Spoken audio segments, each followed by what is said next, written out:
In order. Good evening, everyone. I will get right to it so that we can get to all the good stuff. Pursuant to the Open Public Meetings Act, public notice of this meeting has been given by the board secretary in the following manner. Posting written notice on the official bulletin board at the Voorhees Township Public Schools Administrative Building on July 26, 2021, August 24th, 2021, and December 3rd, 2021. Sending written notice to the Courier Post on July 26, 2021, August 24th, 2021, and December 3rd, 2021. Filing written notice with the Clerk of Voorhees Township on July 26, 2021, August 24th, 2021, and December 3rd, 2021. Posting on the Voorhees Township website on July 26, 2021, August 24th, 2021, and December 3rd, 2021. Please rise for the Pledge of Allegiance. Pledge of allegiance to the flag of the United States of America and to the republic for which it stands, one nation, under God, indivisible, with liberty and justice for all. Board Secretary, will you please call the roll? Yes. Mr. Bryce. Here. Ms. Cosenza. Here. Dr. Falk. Here. Ms. Galliano. Here. Dr. Levy. Here. Mr. Schmooze. Here. Mrs. Stupler. Here. Mrs. Watson. Here. We are going to move right into honoring the 2021-2022 retirees. First and foremost, this is, I love being a part of this, but I hate to see some of our esteemed veteran colleagues leave the district. We have some of the finest educators. I would say we have the best in all of the district, but my sister does work at another district. So I think we have some of the very, very best. And many of you will be leaving us tonight. So I want to say thank you, thank you, thank you on behalf of the board for spending your career educating our children, keeping them safe, and allowing them to become smart children that are self-aware, that have people that are constantly in their corner, and adults that will be contributors to our society. Thank you very, very much. Okay, so what we would like to do is we have an award for our retirees, and I calculated it's about a century worth of experience that will in this room that we'll be losing tonight. So on behalf of the board and the school district, I would just like to piggyback on what our president said. Thank you for your service. Thank you for your dedication to our students. So we will call you one at a time to present your award, and Sue will be taking pictures to be posted to our website. And at the end, I'd ask everybody just to stay for a brief moment so we can take everyone's picture together.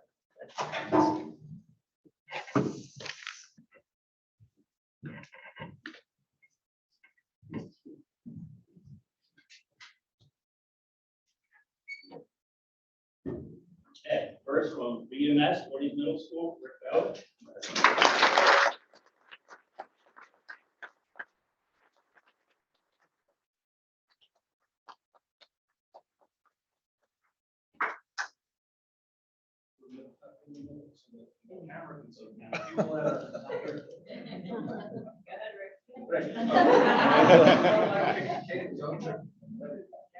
There we go.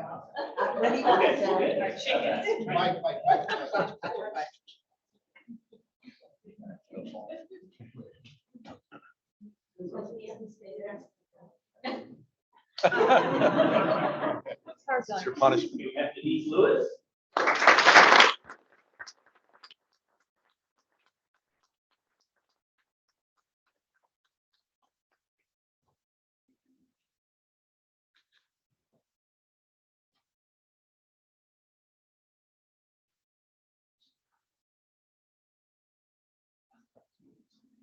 From BMS, Dave Thompson.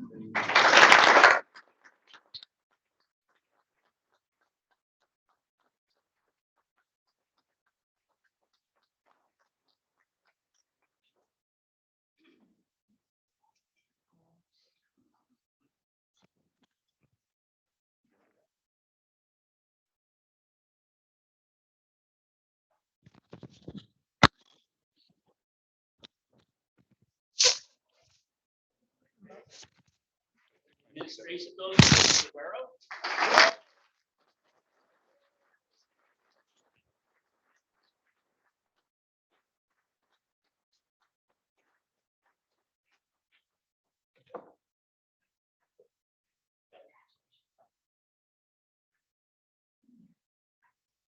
Last but not least, from the Administration Building, Mike Red. Oh. Be a match, Tammy Wilhelm.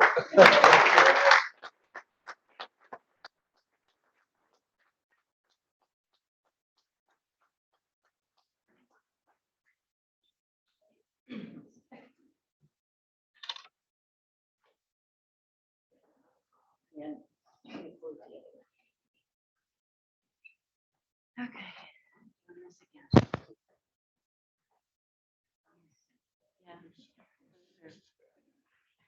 Feel so far away.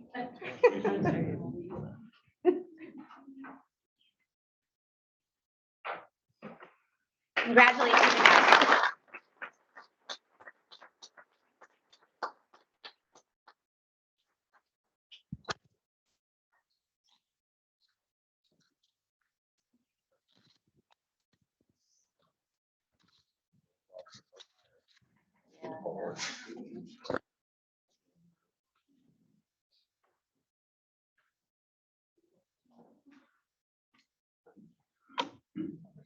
We're going to take a brief pause because we know that while these meetings are so exciting, we're going to allow people to exit if they so choose. So we'll give everybody a moment to do so if you would like. And we will not be offended.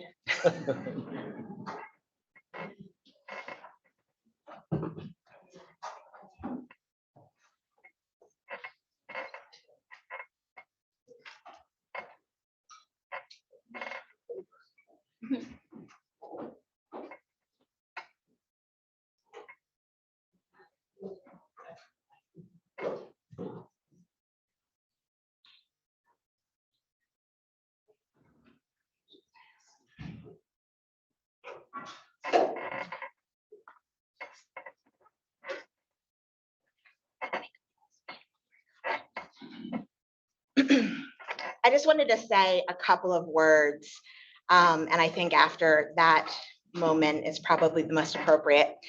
So, and I apologize, I have to look at my notes. As we draw close to our 2021 and 2022 academic year, I wanted to again express my gratitude for all of the tireless employees of the district. The teachers, the staff, the support, the administration, the bus drivers, the cafeteria workers, the custodial team, the caseworkers, the guidance counselors, the secretaries, the PFAs, and the many, many, many parent volunteers. This year was a success, and you are all responsible for that miracle. But I want to double down on gratitude and take a few minutes to thank Mike Redfern. Many have heard me joke that Mike had no idea what he was getting into when I called him that fateful night, but he embraced the challenge only after slight hesitation. Mike, you are the coach we all wish we had on our sports teams. You know how to rally, how to support, how to be tough when necessary, and gentle, kind, and empathetic always. You are the calm in the eye of the storm.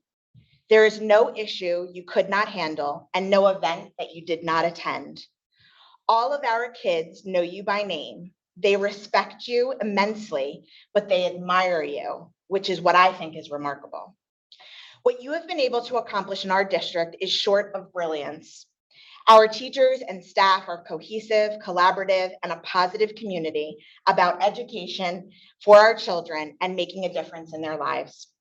I will continue to thank you because that decision, that call that night, was one of my finest decisions. Your contributions and impact are forever lasting. Can we all please thank Mike Redfern?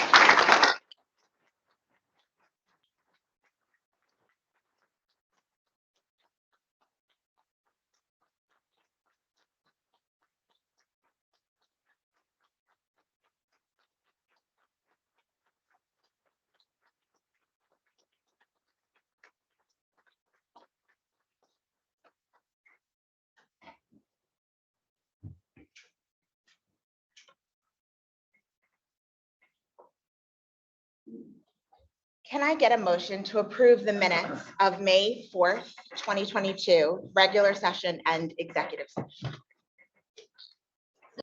I'll second.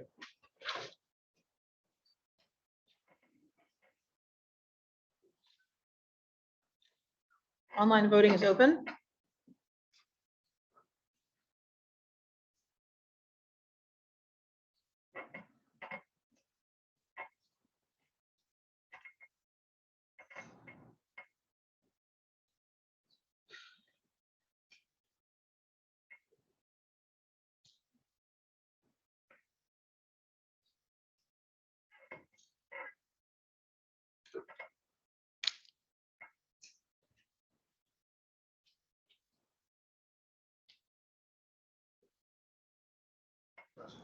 Mrs. Stuckler, would you like me to? Sorry, I had a technical. Oh, that's okay. All right. Motion carries unanimous. I'm closing the voting.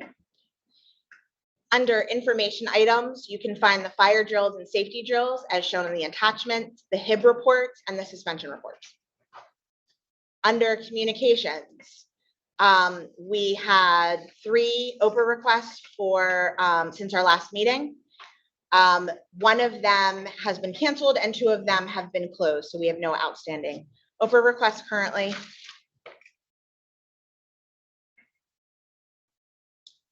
Board Secretary report.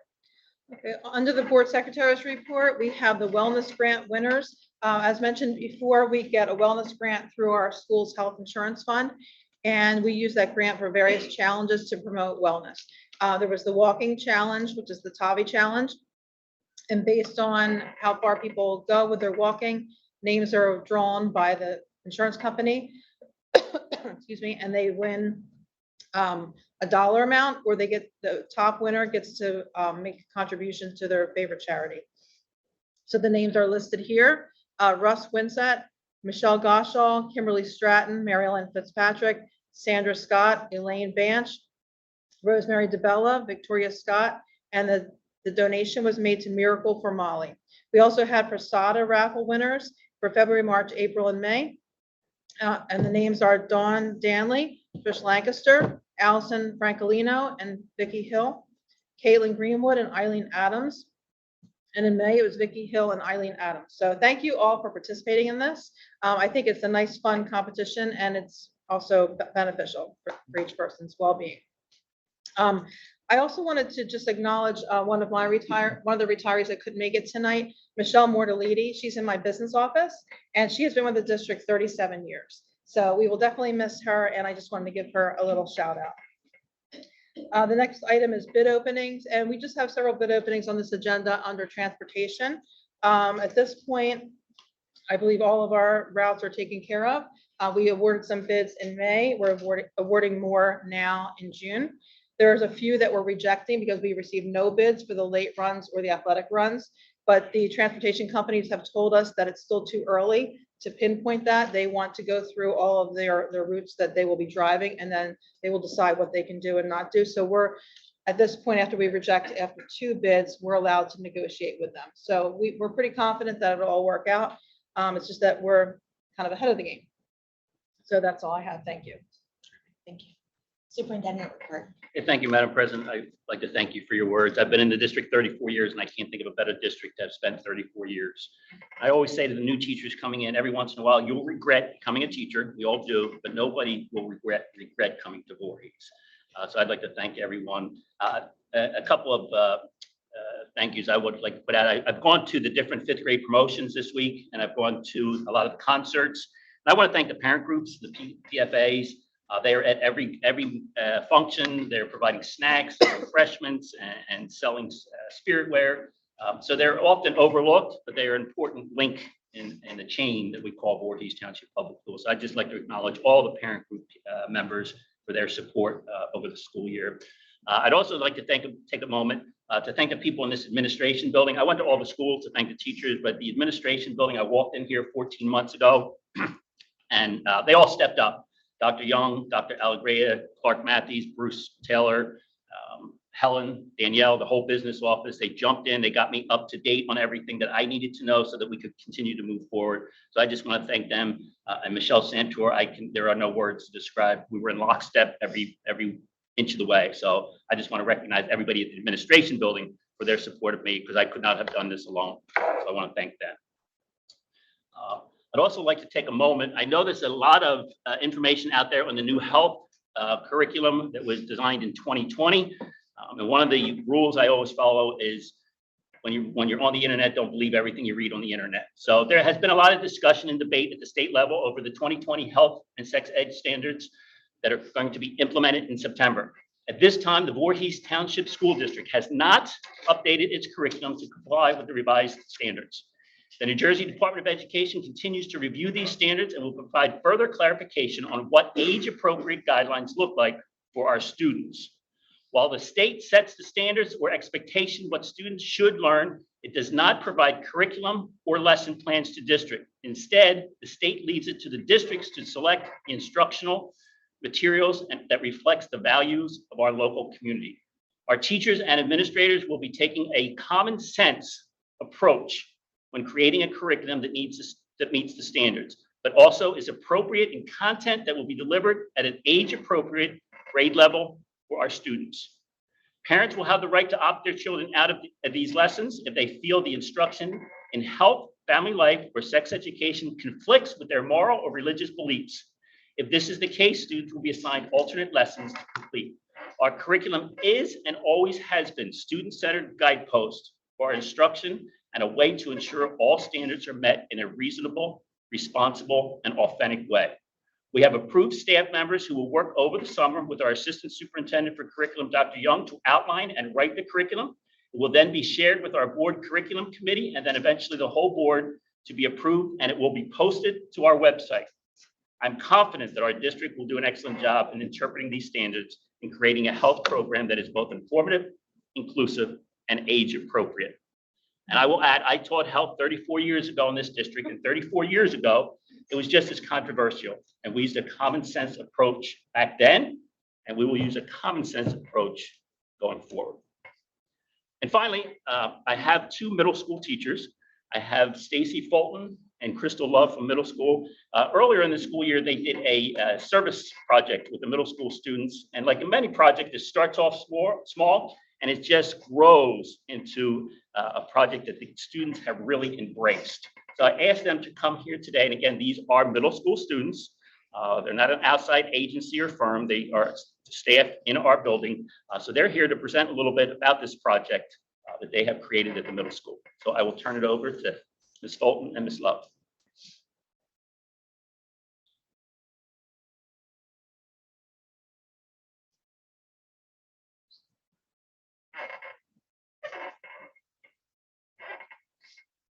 Good evening, everybody. My name is Crystal Love.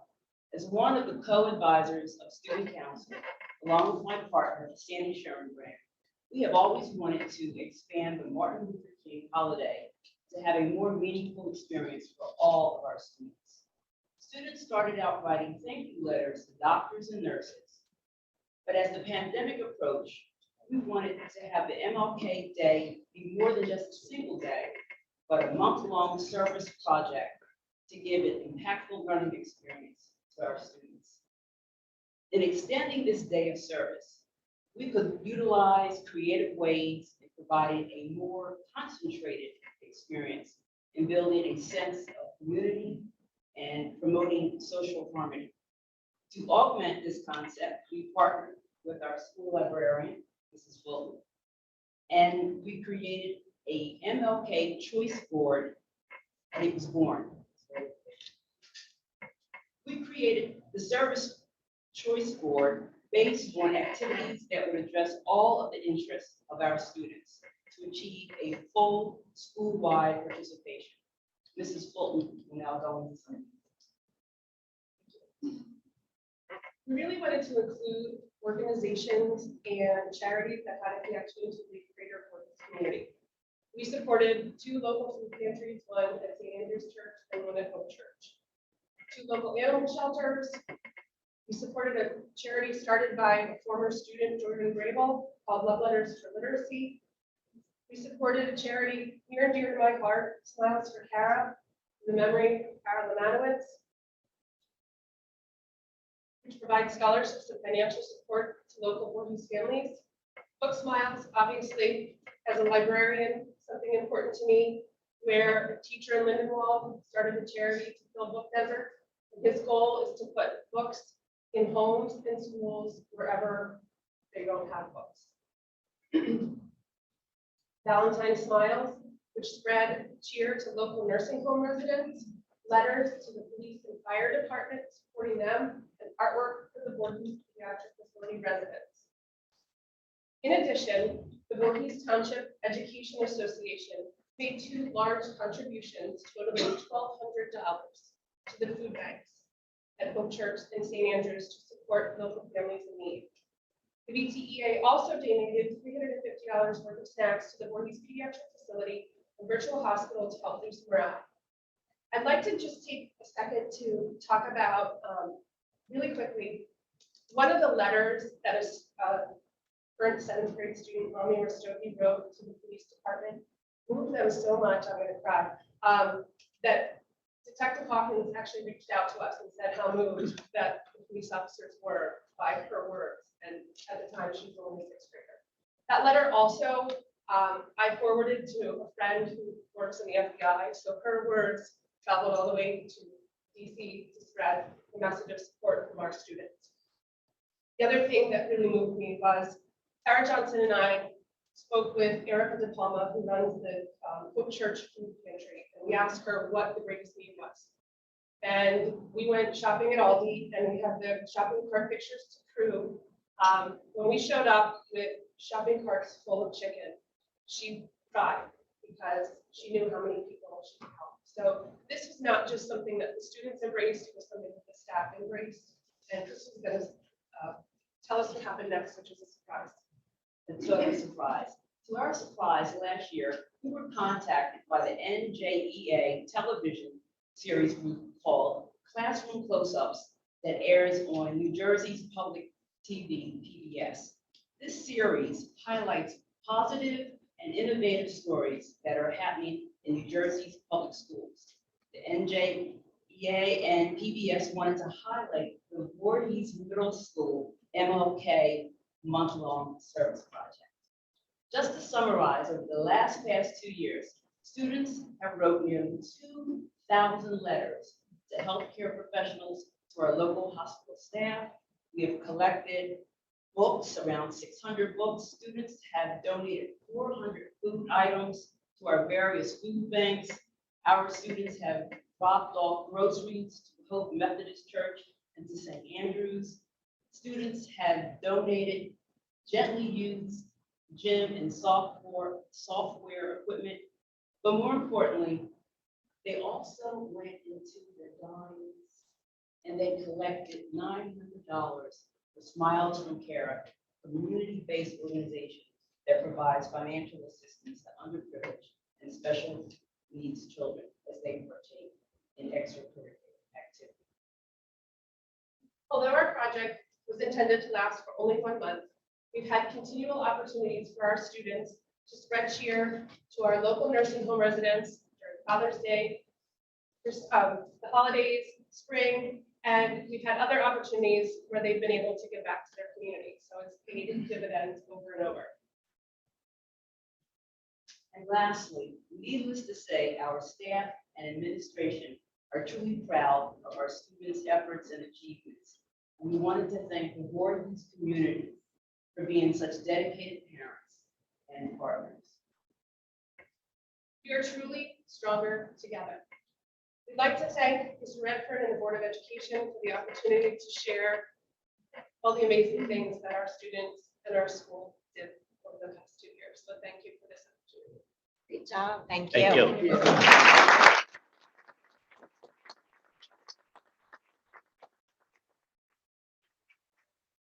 The video highlighting the project, and you'll get to see some of those students in this video.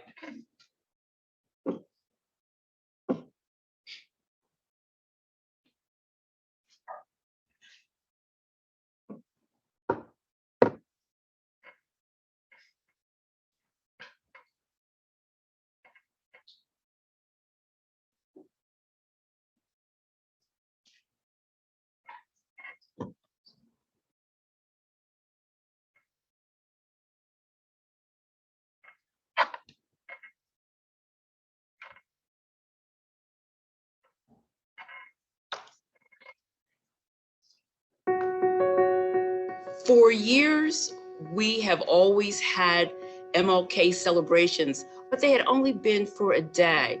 And I wanted to express to the children that service is something that we work on all the time. It's the random act of caring. And what we really need is empathy. So this is probably one of my most favorite times of the year during the MLK month-long celebration. And that's what it means to me, to share and to give back of oneself. Dear healthcare staff member, We had the initial idea from the student council to send letters to healthcare workers. my name is Emma and I am a 7th grader at Voorhees Middle School. There are no words to truly express the gratitude and appreciation for what you do every day in saving lives. For the month of service projects, every teacher had posted options of what we could do, and you had to pick the one that you were most interested in. Dear Voorhees police officer, My motivation for the beginning of the letter was I wanted it to be poetic and heartfelt, but I wanted there to be truth so that they would really know that we do see them. I want you to know that everyone appreciates the risks that you're taking and that your hard work has not gone unrecognized. As a result of the COVID pandemic, we had to adapt. And by creating an interactive virtual choice board, anybody could access it anywhere, anytime. So it was a really great format to be able to share with principals, teachers, parents, and students. If you wanted to do something to show appreciation, some of my students are really good in art. Some of them are really good in music. Some of them play the piano. One girl just loves to go shopping, and her mom bought up $100 worth of food and took it to one of our local churches. I believe from an educational standpoint and for the experience to be impactful, if you use your own gifts and if you always tap into that inner strength, you'll always be a good person. Sun catchers for the kids in the hospital.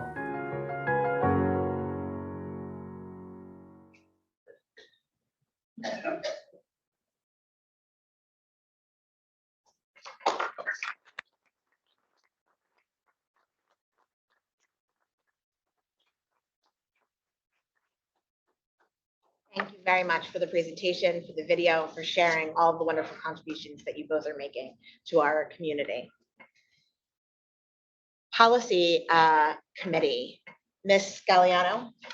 Yes, the policy committee met this evening for some first readings, and basically nothing new, no real new policies, just some changes to current policies. And that's it. Thank you. Audience participation.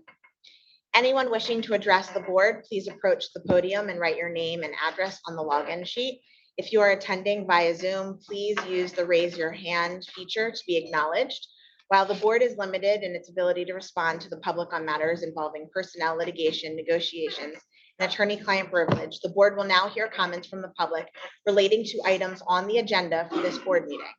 Comments are limited to 3 minutes. The board will not take action this evening. You will be notified at some later time by letter, electronic mail, telephone, or in the context of a later board meeting of any action the board does take.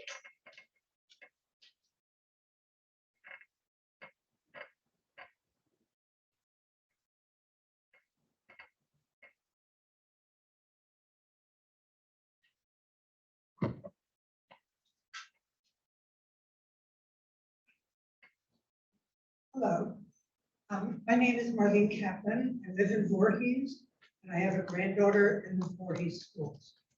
I didn't realize I was limited to 3 minutes, so I'm going to quickly edit what I have written. Sorry, your time is not over. Apologies. I am a licensed clinical social worker in New Jersey, and have been working as a therapist since 1982. In 1982, I was hired as a family therapist by a school district here in South Jersey. I worked with children and their parents whenever the school or the parents had a concern about the child. The program was enormously successful, giving access to families who could not otherwise afford therapy. I have also worked in a private practice for many years I have worked with children, adolescents, adults, and families. I am here to strongly support the SEL, social and emotional learning curriculum. I have read the guidelines, and my professional opinion is that the proposed lessons are age appropriate and important for the well-being of our children. I have listened to and read commentary from people who are opposed to this curriculum. I disagree with their objectives and believe objections, and maybe objectives, and believe that they are mischaracterizing this curriculum. I would like to speak about what I call gender variant people. I understand that if you have not had any experience with this population, you may be alarmed, scared, or judgmental. I have worked with kids who are gender nonconforming. This means that some children or adolescents do not feel comfortable in the body in which they were born. I could tell you many of the stories I have heard from these clients of mine. First, a little story. As you can see, I have very curly hair. I was born with very curly hair. My curly hair was unusual where I lived.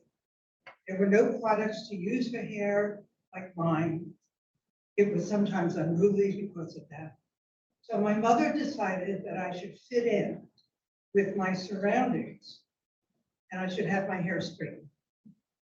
She took me to a salon and had my hair straightened. This was a very long time ago, and very harsh chemicals were used, so harsh that my hair on top of my head broke off and took a very long time to grow back. This continued for many years. If you saw high school or college graduation pictures of me, you would not recognize me, the me that I am now.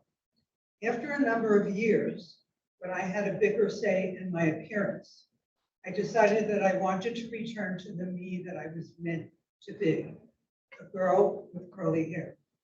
As a result, I no longer had my hair straightened and my hair was returned to its curly state, and it has been I have been curly haired for decades now. This is not an exact example of what my gender non-conforming clients have told me, but it is close. Can I finish later? You are more than welcome to come back up to the. I will do that. Thank you. Thank you for your comments.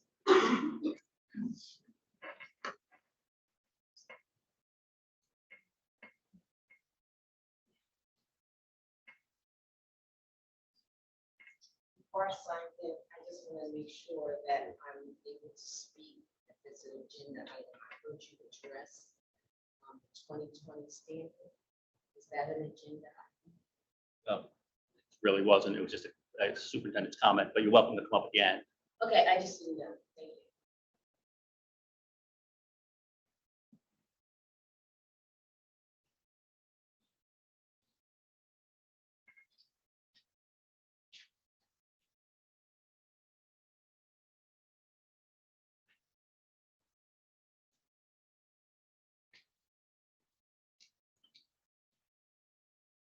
My name is Kara Thornton. I'm 37 millennial. I'm addressing the Oprah requests that you discussed. And regarding the Oprah request that you probably stated was made by Eric Simpkin, I'd like to know why is a member of the community, and I say that loosely, allowed to attempt finding out information, which can be for no other reason than retaliation. Why are there no repercussions? During this climate of school shootings, parents have the right to be concerned when a man who is not even a parent of a child wants to come on school property. He's also publicly in alignment with and seen with the local Proud Boys who attended the January. You are a liar. You're disgusting. So please, there will be no outbursts tolerated in the meeting. There will be no outbursts Ms. tolerated. Adele, she's entitled to her statement. You want to take her out? Any other comments made outside of at the podium or up here, you will be escorted out. That is it. We have to have decorum in the meeting. Please stop speaking if you're not at the podium or up here. That is the last warning, or I will ask them to escort you out. So information, we have someone who was sided with the white power domestic terrorist group, wanting to come on school property, but yet he sits here in this board meeting today, and is even attempting to sit on the board. Where's the line? Is that an agenda item? Again, you cannot speak unless you are at the podium. That was an agenda item. She was addressing the Oprah request.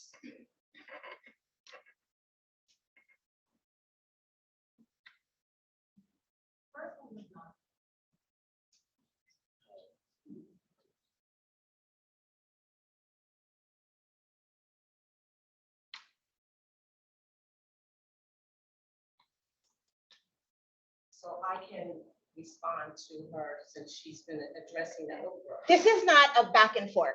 You can address the board if you would like to address the So I board. can respond to her. This is not a back, no, you cannot respond to a comment that was previously made by a community member.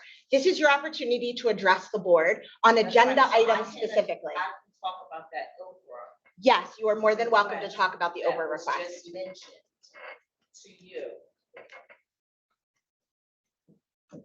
Well, the reason, my name is Patricia Clowney, and I'm from Washington Township, Gloucester County.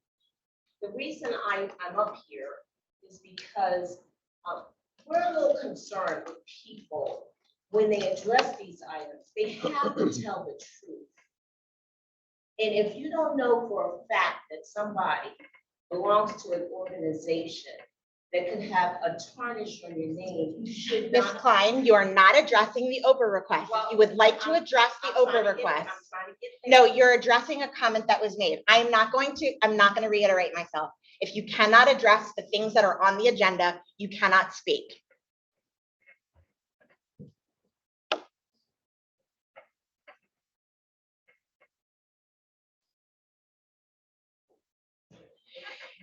If there's any more outbursts, officer, please escort them out because people are not following the directions. I don't know how many times I have to say the same thing.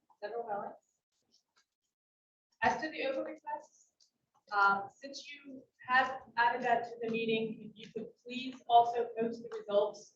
The reason the Oprah request was on was for transparency. So in order to give the public transparency, can you also please post the results of all the Oprah requests? Thank you.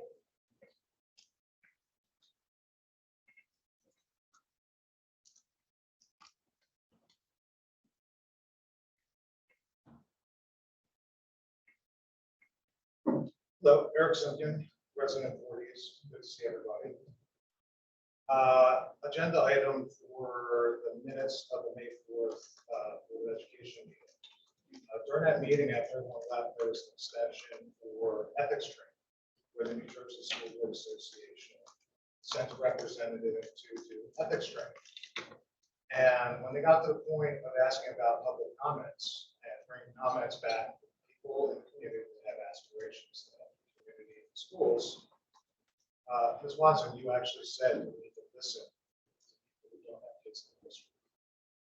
What other groups of people are not being heard? For what reasons? It's very interesting. Thank you for your time.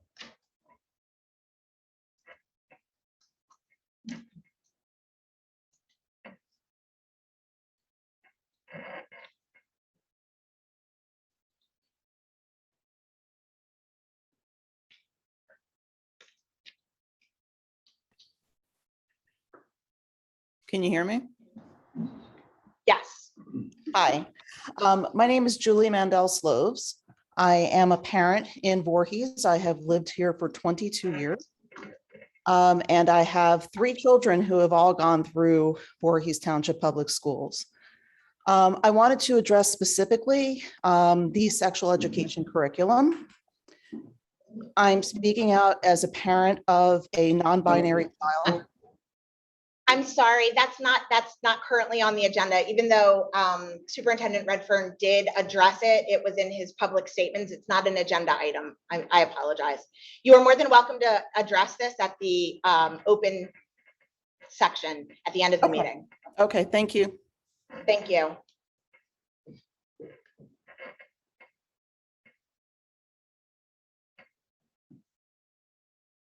Any other comments?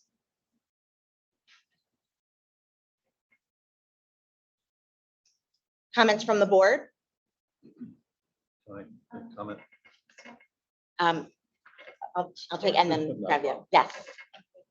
I would like to thank everyone publicly. I would like to acknowledge Signal Hills around the world and thank the Signal Hills staff, especially Miss Cole and Miss Kochi.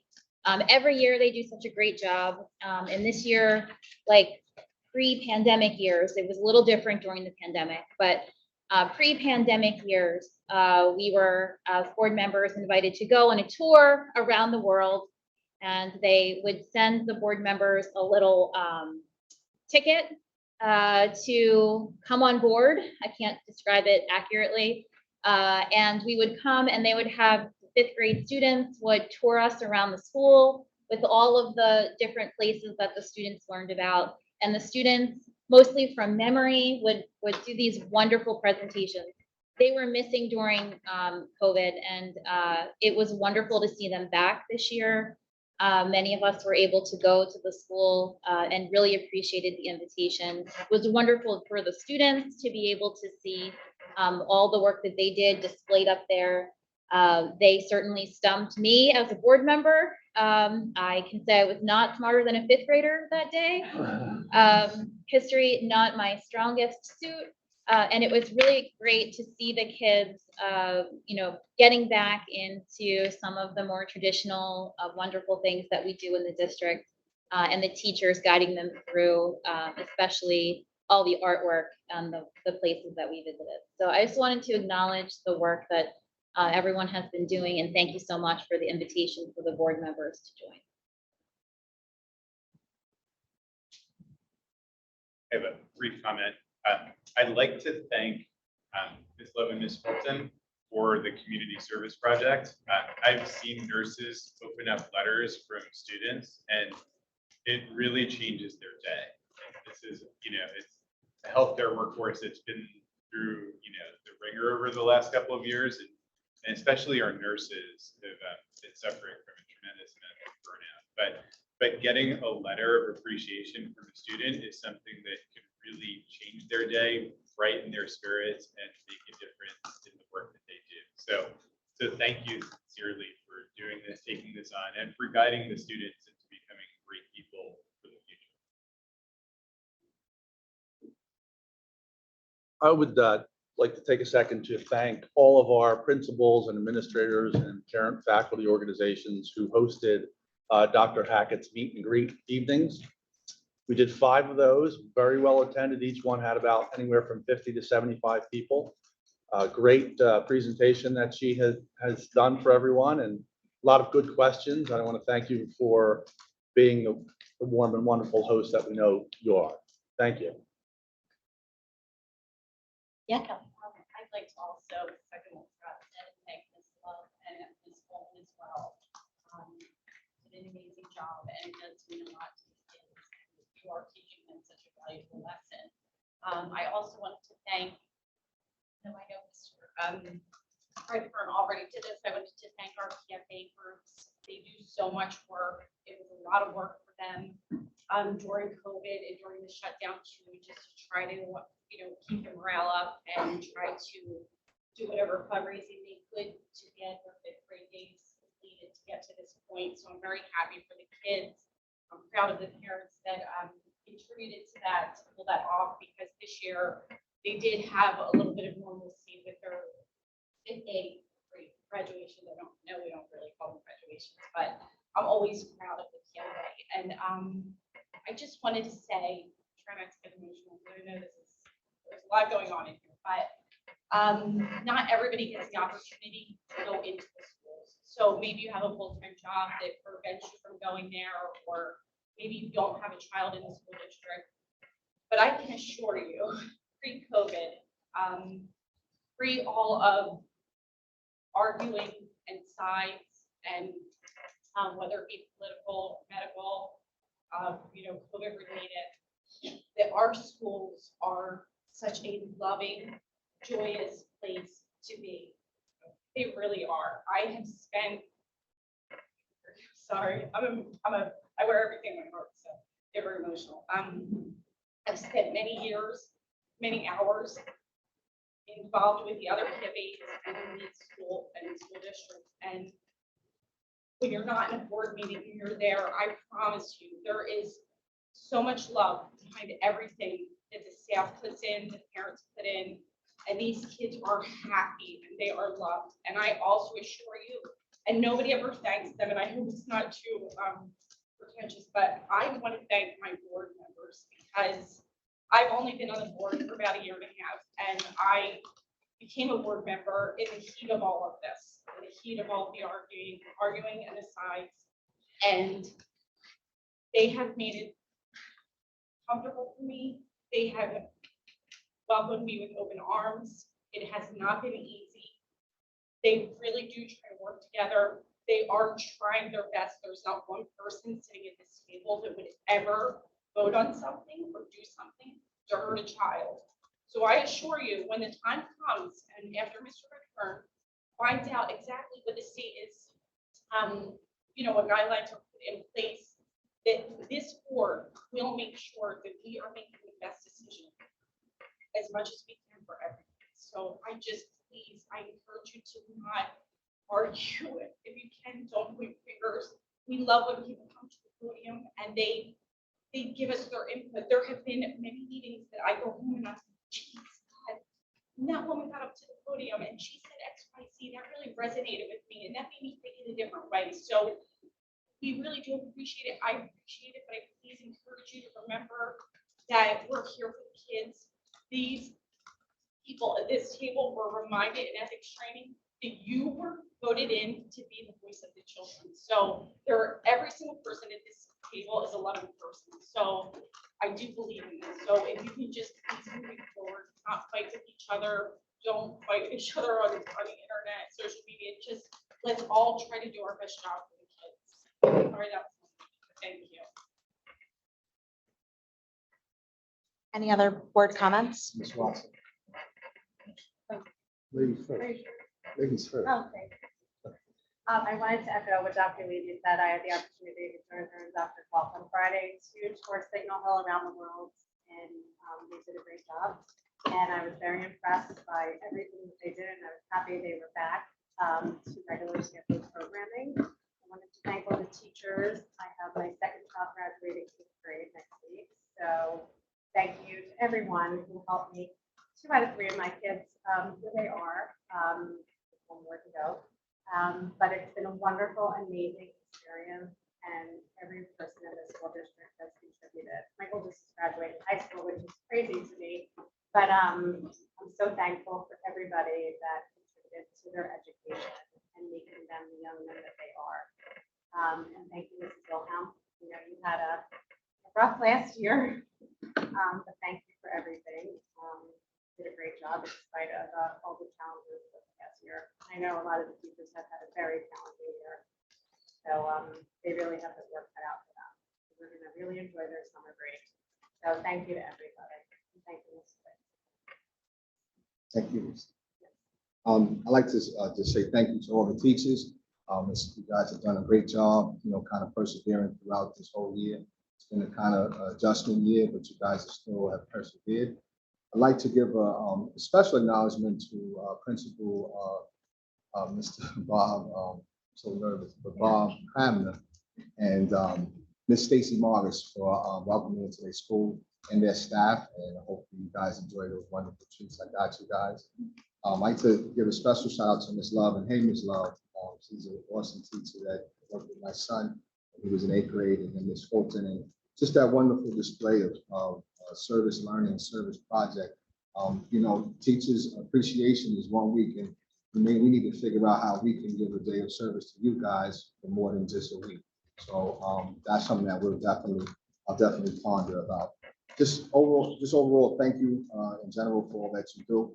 And to you, young lady, I love your curly hair. So you keep rocking, wearing it, and doing you. So thank you for your time. Any other comments? Transportation. Can I get a motion to approve all of the items under transportation? So moved. Second. Voting is open.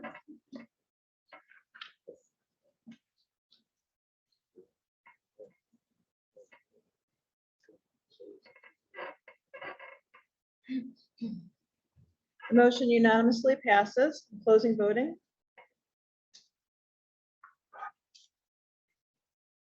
Under policy, can I get a motion to approve all of the items under policy? So moved. Second.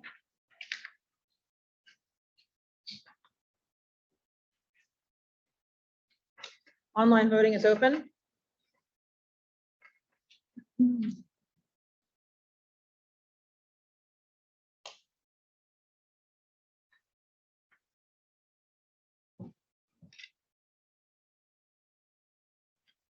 Motion unanimously passes. I'm closing the voting. Can I get a motion to approve all of the items under personnel? I'll move that. Second. Online voting is open.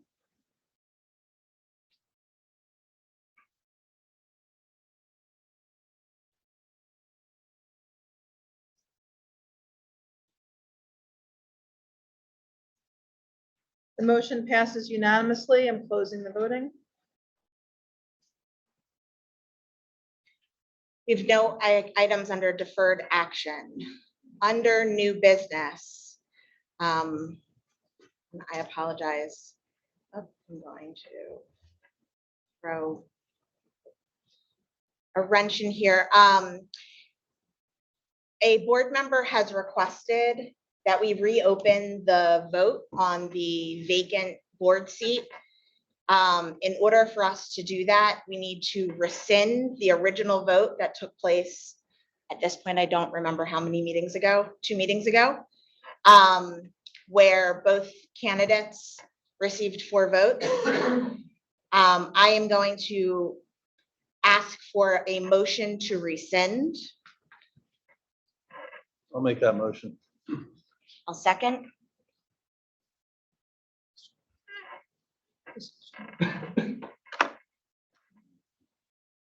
How do you want to? Yes, and now we can open it for discussion.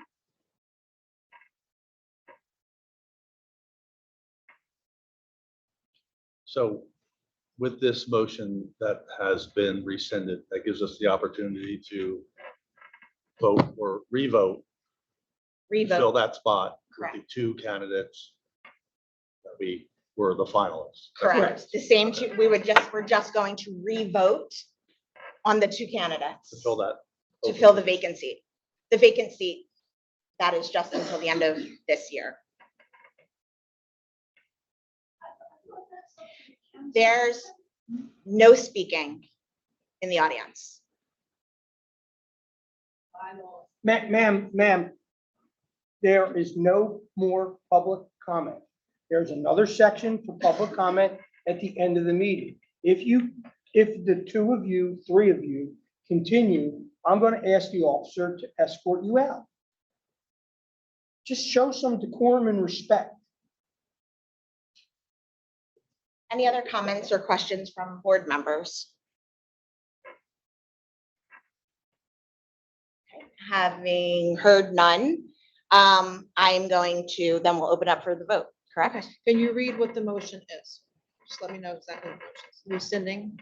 Yes, the motion is to rescind the prior vote for the vacant board seat. For the 2 candidates, Dr. Alabato and Julie Ketover.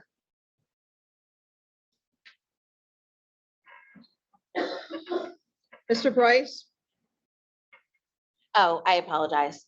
So how do we do this? Because the last time we did it, a motion for each candidate, or is this vote? This is just the motion to rescind. This is just to rescind, correct? Okay. If that passes, Yeah. under Robert's Rules of Order, you're allowed to make a motion to rescind a prior action, correct? The prior That's what vote, the- the that's 4-4 vote, correct. That's what we're rescinding. So let me just ask, so we're gonna vote again. Correct. We're going to vote again tonight. Assuming the motion to rescind Pass, passes, correct. you would vote again on the two candidates. A board member requested that we revote.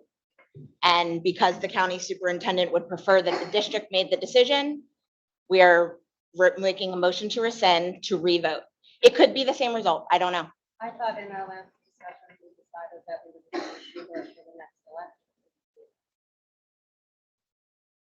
A board member has that requested that we revote. it Be revoted, and that's the only procedure, is the procedure that we're just now discussing. That is the only procedure for allowing a revote.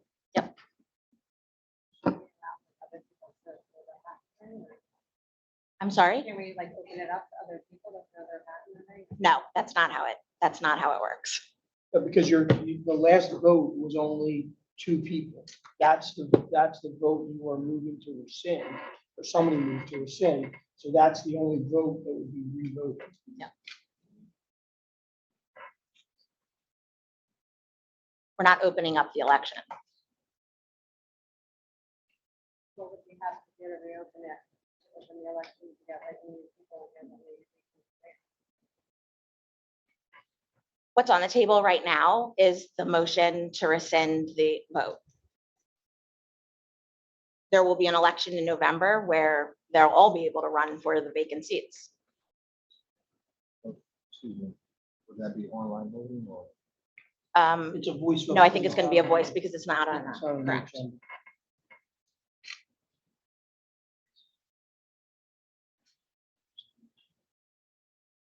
Okay, Helen, will you call the roll? Thanks. Mr. Bryce, Yes. Ms. Cosenza, No. Dr. Falk, Yes. Ms. Galliano, No. Dr. Levy, Yes. Mr. Schmuse, Yes. Mrs. Stupler, Mrs. Watson. Yes. Motion carries 5 yes, 3 no.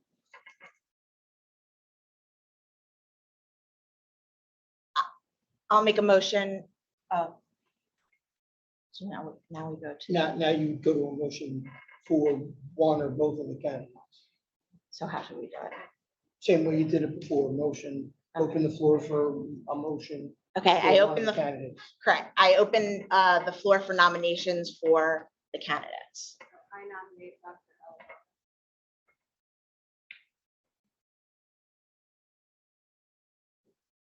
I'll nominate Julie Headover. I'll second. Julie Ketover. Do you need 2 seconds? Well, I'm wondering, I mean, so we're just gonna call the names that we want? That's how we're doing it?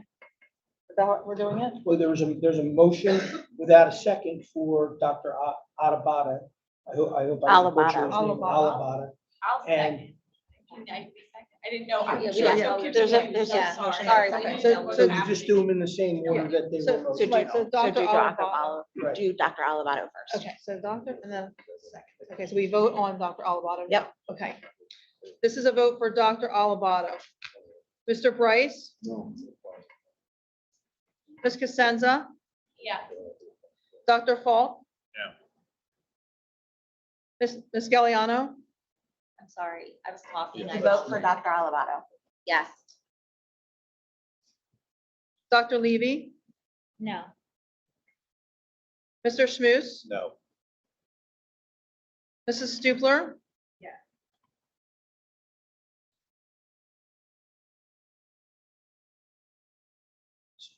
Mrs. Watson. Yeah, no, I'm sorry. No. So I have 5 no. Just double checking my work here. 1, 3 yeses. The motion fails. Ketover. So the first, who nominated Ms. Ketover? John. John. And who seconded? Call roll. Mr. Bryce, Yes. Ms. Cosenza? No. Dr. Falk? Yes. Ms. Galliano? No. Dr. Levy? Yes. Mr. Schmus? Yes. Mrs. Stupler? No. Mrs. Watson? Yes. There's 3 no's, 5 yeses. So that means Ms. Conover wins. Congratulations.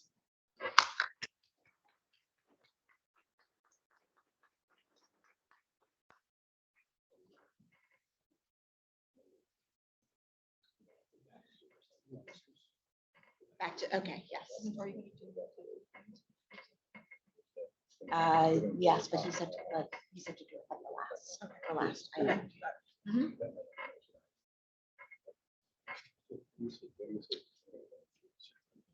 Can I get a motion to approve all of the items under new business?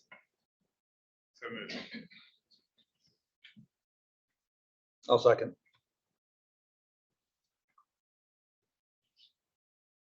Online voting is open.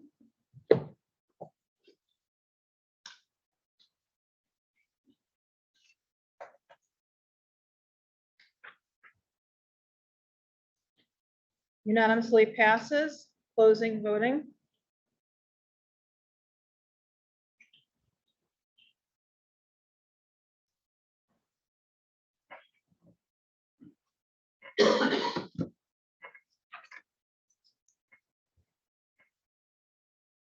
Our next meeting will be on August 29th, 2022. It'll be a regular meeting and the location will be the administration building at 7 p.m.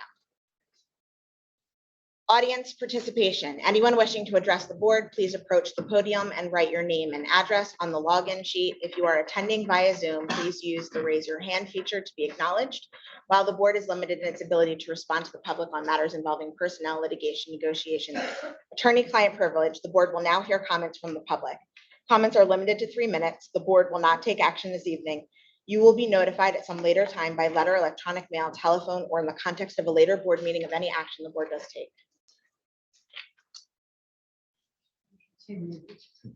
I've worked with a number of non-gender conforming clients. I'm going to edit what I have written. A few years ago, one young man that I had worked with for a few years called me from college for an appointment. He told me with great trepidation that he was transgender, that since the age of 3, he had an overwhelming desire to be a girl. He suppressed that for many years until he disclosed this to me. This may be hard to understand if you've not had any exposure to people who are gender nonconforming. I understand that. Excuse me. I've had years of experience with this population. I have read, studied, consulted, learned, so I could do a better job. Kids and adults who are non-gender conforming do not feel that they are really meant to be the gender into which they were born. It's important for me to tell you that within my client population, not one person has described being suggested, forced, or indoctrinated in any way by their parents, families, peer group, or by any adult with whom they have had contact. Let me briefly explain to you that this is not a new phenomenon. Gender variant expression has been documented in a variety of human cultures. Our culture has historically recognized only 2 genders, male or female. People who have not fit comfortably into that binary system have always existed. And because they do not fit into the norms of our society, they feel isolated, out of sync, and desperate. I want to emphasize again that not one of my non-gender conforming clients has reported being coerced or influenced in any way to be transgender, non-binary, or bisexual.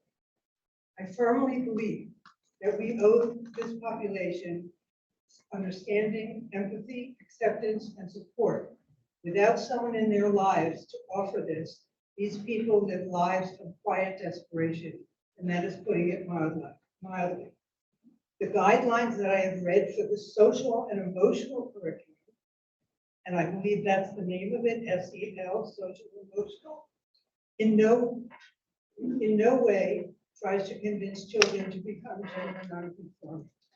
No child who is comfortable in his or her own gender would ever be convinced to become gender nonconforming. I am not an expert on this population. I've worked with a number of people who have told me that they are gender nonconforming. I've witnessed their struggles, their agony as they try to live their lives as who they are meant to be. They deserve to be allowed to do just that. Thank you. Thank you for your comments.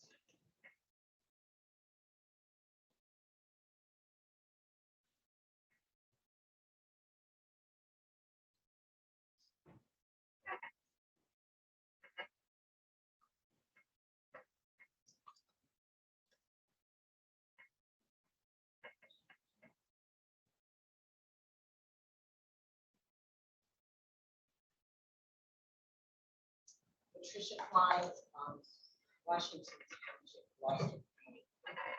First of all, I want to thank the board for addressing the 2020 New Jersey Standard Learning and Student Learning Standards. But I have a couple of questions concerning the standards.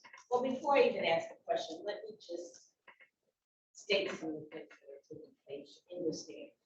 A lot of parents do not know, but it says by the end of grade 5, that means first kindergarten, first, second, third, fourth, by the end of grade 5. Didn't say 5th grade.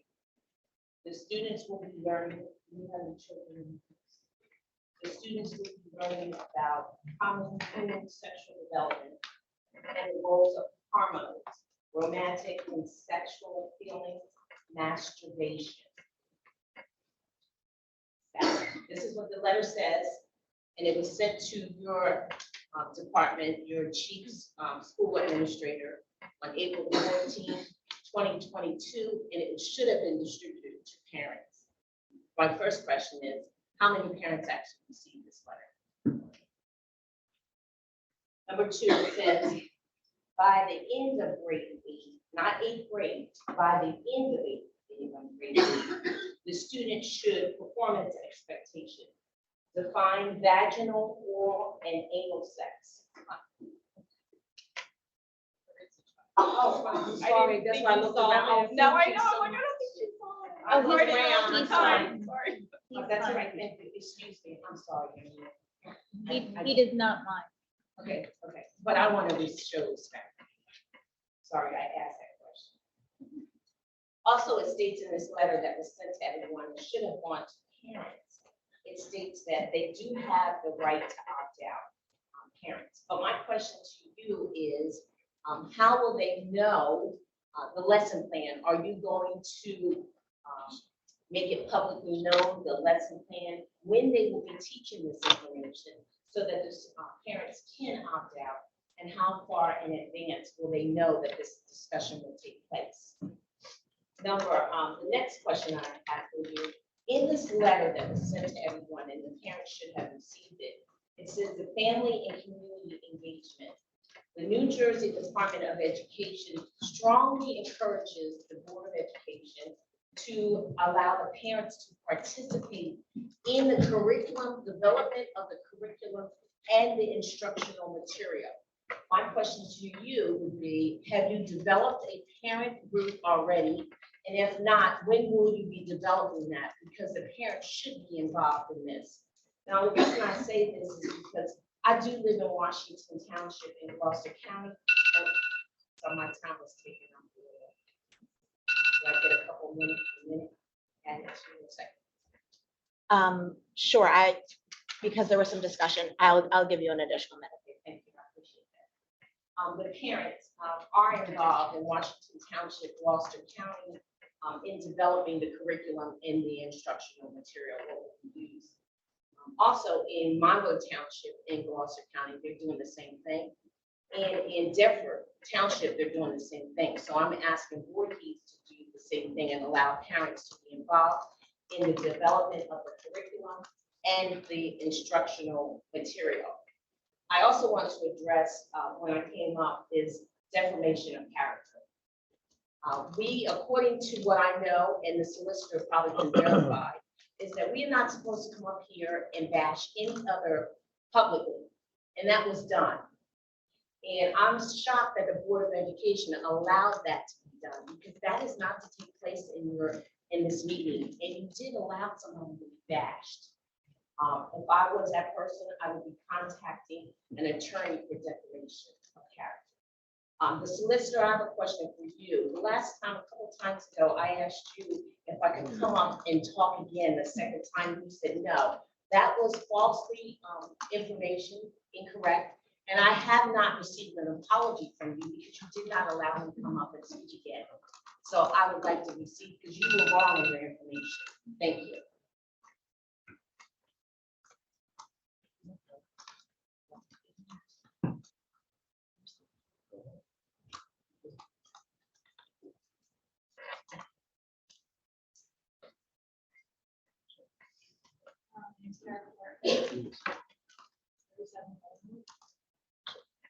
And in light of what was just talked about by Marlene, I just want to give some facts here. Ma'am, again, respect, decorum. Yeah, Sure. yeah. I'm gonna have to ask you to please leave the meeting. I'm sorry.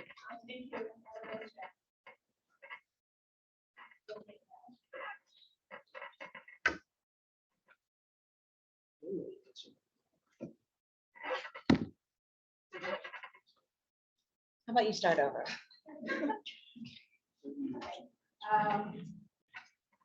So, 42% of LGBTQ youth seriously considered attempting suicide in the past year. That number includes more than half transgender and non-binary youth, which is part of a survey by the Trevor Project's third annual national survey on LGBTQ youth mental health. 52% of all transgender and non-binary young people in the US seriously contemplated killing themselves in 2020. Please listen closely. More than half thought it was better to be dead rather than trying to face rejection, isolation, loneliness, bullying, and being targeted by politicians and activists, such as those right here in this room today, pushing anti-trans legislation. You cannot speak of protecting mental health when people, including those in this room, are the ones causing the deterioration of mental health amongst those not deemed worthy of equal rights. In fact, this rhetoric makes things more dangerous for LGBT. Just this weekend, a Philadelphia transgender woman was hospitalized with a condition after being pistol whipped by an attacker who used homophobic slurs. This is a directory of schools if we allow right-wing fanatics on the board. If we do not actively teach tolerance to the children being raised by these people. As far as I'm concerned, those promoting this rhetoric, and you know who you are, have one of them. We need to stand united and keep your ideology.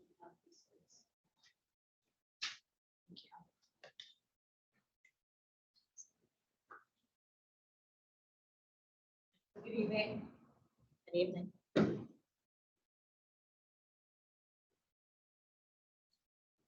Natalie Iliano here. I'm a resident of Voorhees. I don't have anything officially prepared, but I just want to thank you all for taking the time to thoroughly evaluate this stuff that's coming down from Trenton. I'm really confident you guys are going to do a good job in implementing the age-appropriate standards. And I just want to remind myself that there is a lot of fear surrounding this new stuff that's coming my way. It was really hard for me to understand at first the transgender and the LGBT did both sides, right? And it was very hard for me to understand until I heard something on NPR and it really opened my mind to this possibility of like understanding the transgender and wanting to be a different gender. And it was that they observed a gorilla in the wild with other animals, the female gorilla, and it always was with the male gorillas, right? And I was like, all right, keep going. I'm gonna stay open-minded because I was really close-minded about this. And then they were explaining that the gorilla, even though it was a girl, behaved with the men and the boys and started to look like a boy and was behaving and hanging with the male gorillas. And it opened my mind to the possibility that, okay, in the wild, there's a female gorilla that will only play with the boys, behaves like a boy, even had like a forehead like a boy, but anatomically, genetically was a girl. And grew up, I think her name was Donna, actually, the irony, that it was a woman in Italian, but Donna hung out with all the guys, right? So that kind of opened my mind and gave me a little less fear. I have a 5-year-old who's going to E.T. Hamilton. I see the principal back there, will be entering kindergarten next year. He came to me the other day and said, oh, I can get dressed up as a girl and Billy can get dressed up as a boy. And I was like, and I froze and I said, for Halloween. For Halloween, sure, you can do that. Because now for a 5-year-old, it's not the time to talk about that. And I know, I'm confident you guys will make a decision when to implement this information. This is human anatomy.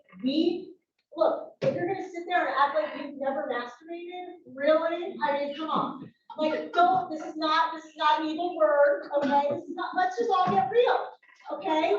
This is not an evil thing, okay? And it helps children at the appropriate age to understand their body and what they're going through. We're not going to suppress it, okay? So I am confident you voted into office will do the right thing. Let's put the fear aside, not be afraid, and be open-minded. And that's why I'm here tonight, to stay open-minded.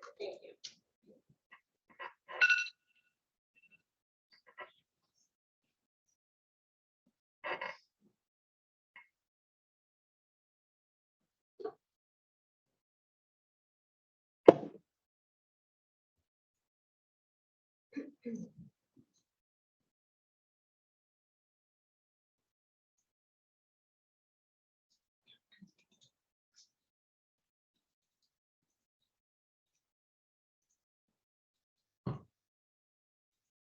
My name is Sean Munyon.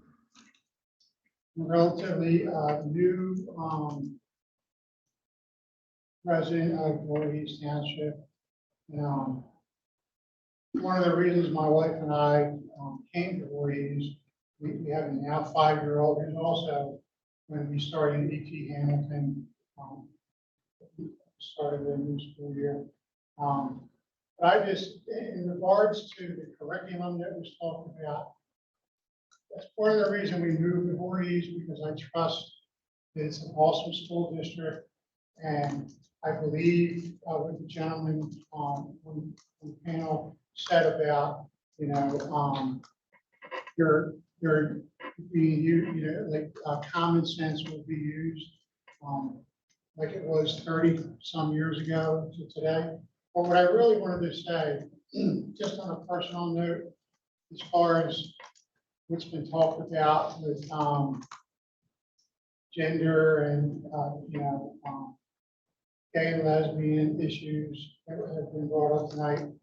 I am a son of a gay woman who's been in a relationship, same-sex relationship with her now wife for the last 42 years. And when I was a kid growing up, the people that I talked to were my mom, and her partner, who I consider a mother. But like this, it was, I'm a little older, so back when this was like in the late 70s, early 80s, like there wasn't anybody to go to in the school. Like, and I had questions, but I was scared to death to ask anybody these questions.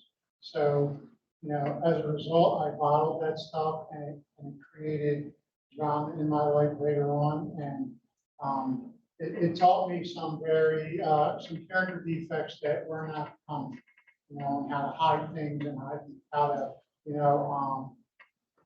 just bury stuff. So I like to know that my son, if he's got any question, that he can feel free to go ask any staff member at E.T. Hamilton at the middle school, whatever he feels in regards to that or anything else. And if my kid wants to wear dresses, no. Thank you very much.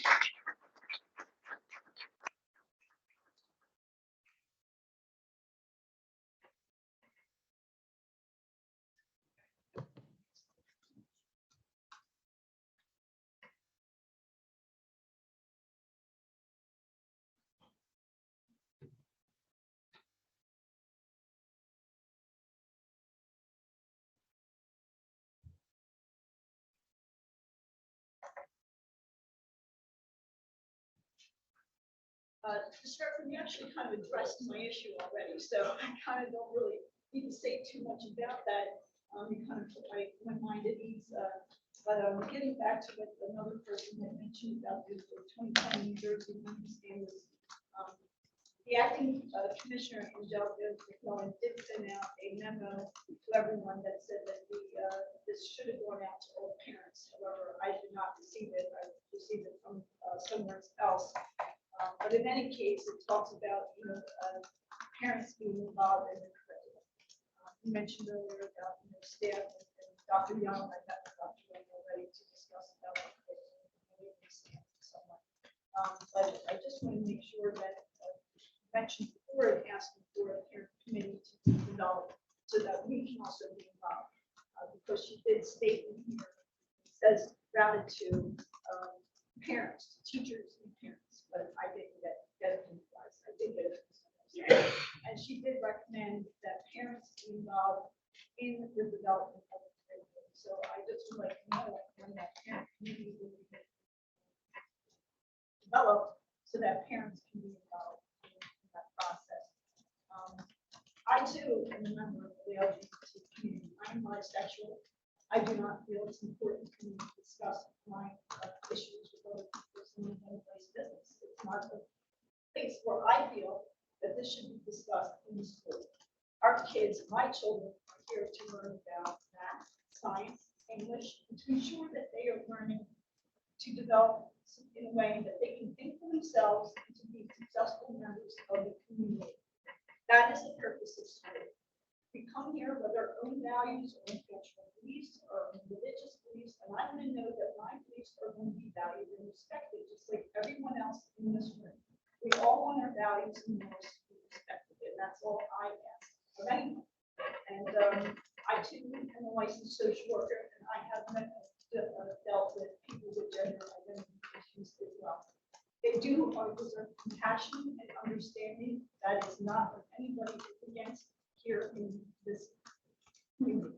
This community is involved with so many loving people. I know that they really went through cancer. Everybody came to my support, and I appreciate that very much.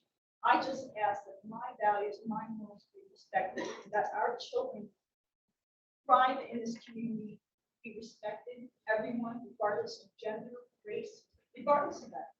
We just want to know, I just want to know that my kids are going to be educated in the issues that are going to help them to be successful. That's it. That is what our children do. We're not here to be discussing cultural issues, gender issues. That's not what my children do.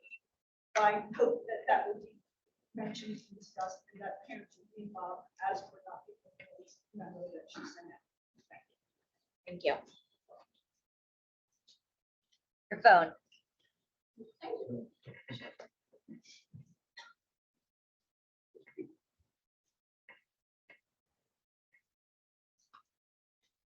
Any other comments? Oh.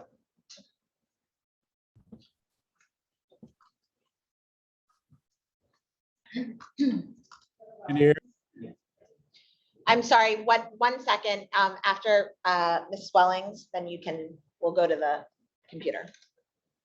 So I just want to add some comments about the learning standards. The problem with what the state is implementing or trying to ask the district to implement is that gender issues don't appeal to all of the kids in the school. The transgender population is about 1%. So maybe there could be an elective or they can handle it a different way, but to have all of this content starting from beginning of second grade we taught to every child in the school, in this health class, is wrong, and that's the problem. Okay, so however, you know, well, okay, another thing that I want to add, we do want to ask for a parent bill of rights. Warren County has implemented that. This way, as Sarah said, the parents are also involved. We are the taxpayers, so you work for us, so we would like that acknowledged. So anybody that's not in agreement with this curriculum can voice, and there could be a shared discussion as to what is appropriate and what's not appropriate. Sex ed at a very young age for all these kids is not appropriate. So I want to know also, has every member looked at all of this curriculum and has really studied exactly what they are putting into the curriculum and where? You know, we'd like to confirm that you have, because it's highly inappropriate to have this pushed on all the children. Thank you.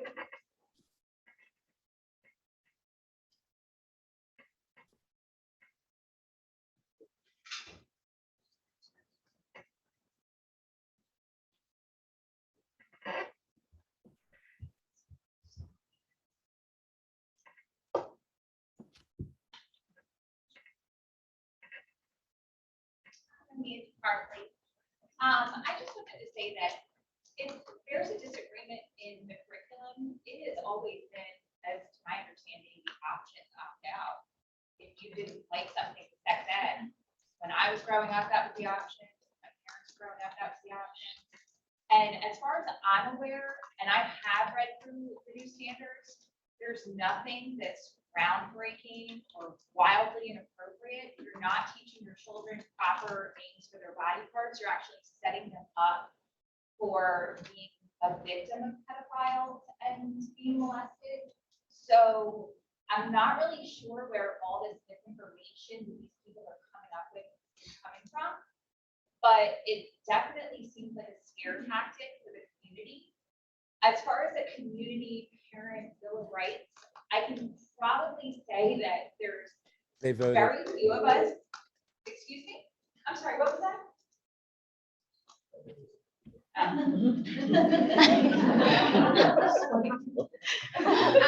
There's probably very few of us that are capable of developing a curriculum. I'm not capable of developing a curriculum for my child. I've homeschooled my child during the COVID pandemic. I don't want to develop her curriculum. I trust that the people that are hired to develop curriculum are here to do it. If you don't like the curriculum, homeschool, opt out. There's plenty of options for you, but please don't tear down public schools. That's what we know the end game is. We don't want that. We value our teachers. We value our communities. I'm sorry, are you having a medical episode? Yes, I am. Oh, okay. Well, would you like a doctor? Because there's right there. Okay, just wanted to make sure. All right, but that was my time. Thank you so much. Happy Pride Month. I think I'm here. I'm next.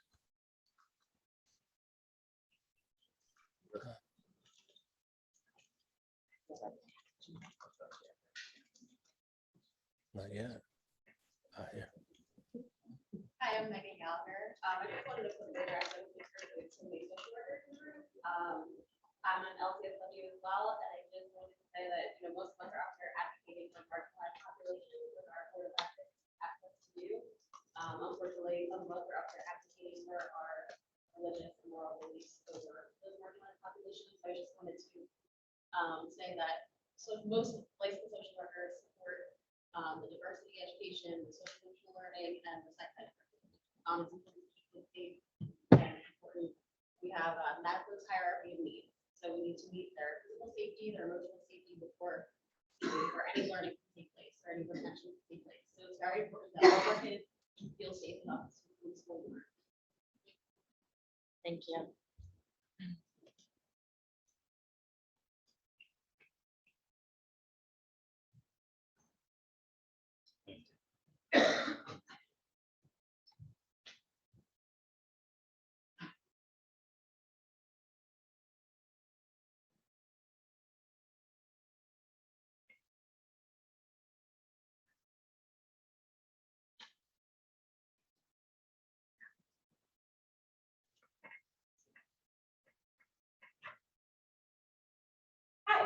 name is Tiana Searleson. I'm currently a senior at Eastern Regional High School. I will be graduating on Monday, so I'm finally done. I am a professional princess, and I don't mean that like I'm a diva. I'm quite literally a professional princess. It's what I do for work, it's my job. I go to children's birthday parties as well-known and beloved characters like Cinderella, Belle, and Rapunzel, all of which got their happily ever after when they finished her. The princess always finds her prince. That is how the story gets go. In February of this year, I told my parents for the first time that I had a crush on a girl. It was something that I had been denying for a year because it wasn't right. It wasn't how it was supposed to be. On the weekends, I would go to little Emma's birthday party, and I would wear Ariel's tail and a bright red wig on my head, and I would answer questions about the love of my life, Prince Eric. That I had a crush on a girl, and I wasn't supposed to, but I did. Her hair was nice and her eyes were pretty, and she did not look at all like Prince Eric, but I liked her anyway. I did not like a girl because I had been told it was okay. I liked her in spite of being told I was wrong. By those around me, by the curriculum, and by my favorite storybook princesses. And I hated myself for it. I denied it for years, and I hated myself for that too. I am not the way I am because a teacher, parent, or adult told me to be that way. I am who I am in spite of them not teaching me, not talking to me, and not educating me when I needed it. Moving forward in dealing with the SEL, I encourage you to be what I wish I had. And what our storybook princesses really teach us to be, which is to be kind, to be compassionate, to teach love, and to show love.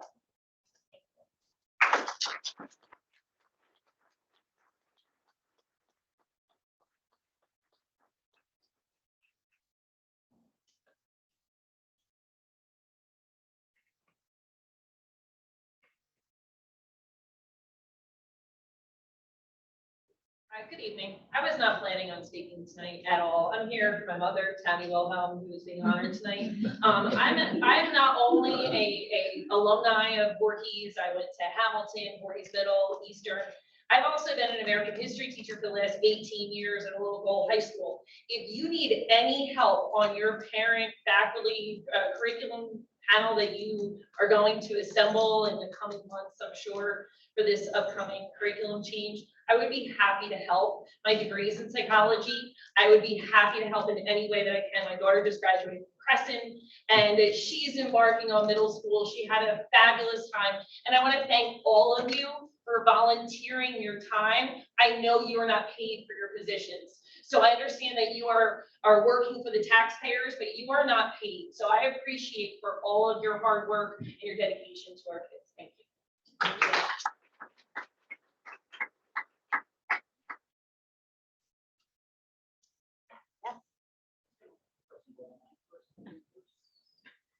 I think there's a couple of people on that, yeah.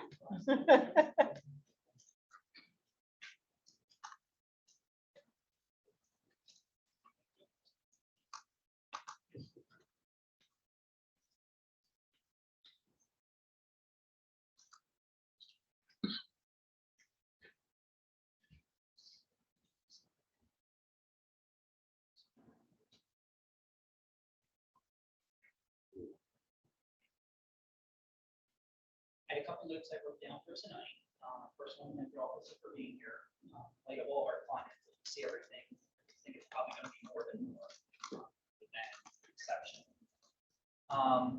I actually did also attend the ethics training online. We did it. I thought it was pretty informative. I knew a lot of it just from over the years, but it was good to hear what the community can expect, what board members are permitted to do as far as not responding. So I think that's probably even something good to do once a year, or even I know with video, if I'm not mistaken, too. I wanted to congratulate the retirees. They're big shoes to fill. My daughter's been lucky enough that she's actually had two of them. Mr. Wheeler and Miss Love. And when I was going through a tough time, Miss Love caught something with my daughter and reached out to me and picked up things that were very subtle, helped me just work with her with some things with her help along this line. So it will definitely be missed. Good luck in their retirement. I also wanted to thank the BMS. My daughter's had the absolute fabulous time. I was petrified 6th grade. The sports were phenomenal. She did her best, enjoyed everything. The track was great. They had all the schools came to us, so it was a phenomenal year. Even though she didn't win any awards, she felt part of something. I wanted to go two things. We had a recent retiree of our police officer, Chris, and he's very loved at our school. And he kind of brings in something that Mr. Redford does. Mr. Redford, since I've known him, has probably been somebody that checks all the boxes, boxes you don't even realize that you need to check. The one thing Mike has done that I think is something I've always wanted us to do is he made our district one school that just happens to be in 5 buildings, not 5 different schools. And it's something that I take pride in because I'm just in the process of selling a house and decided to stay in Voorhees again. Just when I was in Voorhees for a bigger home. But I like the idea that he attends all the events over the years and he's always making a point of not saying, oh, you're part of Osage, you're part of Voorhees. You just happen to be in the Osage school. And that's something I think gets lost. So the one thing that we did at our school, and I hope Mr. Redford hears this next time, I believe is we did a clap out for our police officer. And it was one of the most wonderful things. Mr. Redford even came over and every single staff, student, anybody who was in the building were in the hallways and did a clap out. So when he left, he knew that we all missed him. So I will make sure in my heart, I will do that for Mr. Redford. I do have to.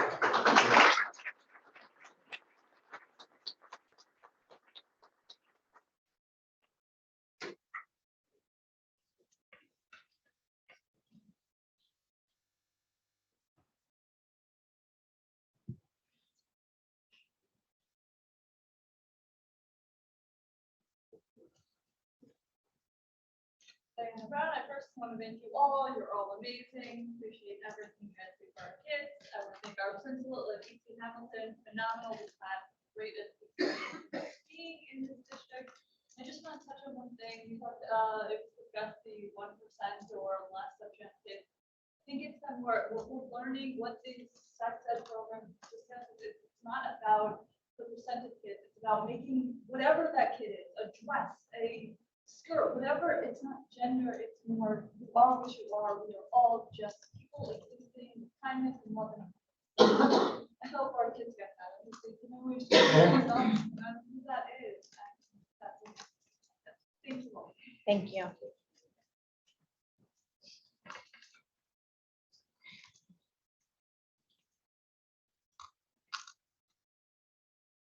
I'm just going to take a moment to kind of circle back to the comments that you made, Mr. Redfern. You know, Mr. Redfern, I've worked with Mike for 34 years. I'm finishing my 33rd year as well. And I've never known or worked with somebody who was tougher than Mike. He was, but ultimately reasonable. And always had the students, always had the children first and foremost in his mind. Overwhelming majority of our staff are committed to our children, and I think the board recognizes that and appreciates that. And Mike provided just that right bit of leadership at the time that we really needed it the most. Unified us, and I like what Mike said, and that they're not at work, and Crystal is not retiring. But I will say this. I said, you know, Mike has been a pleasure to work for. He's an honorable man, a person who is beyond all, you know, beyond any sort of scruples as far as he's beyond that. So we really appreciate everything that he's done. Thank you so much for coming in, stepping into that space when we needed you the most, and you know, bringing us together in a way that Craig really eloquently stated, but also was stated before by one of my colleagues, very impressive.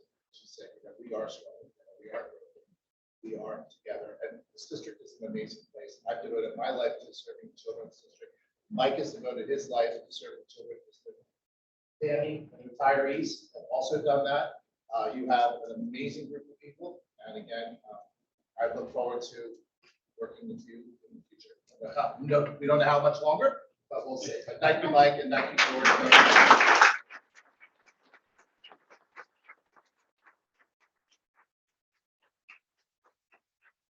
Before anybody else comes up, I want to go to the 5 people who have patiently been waiting on the computer.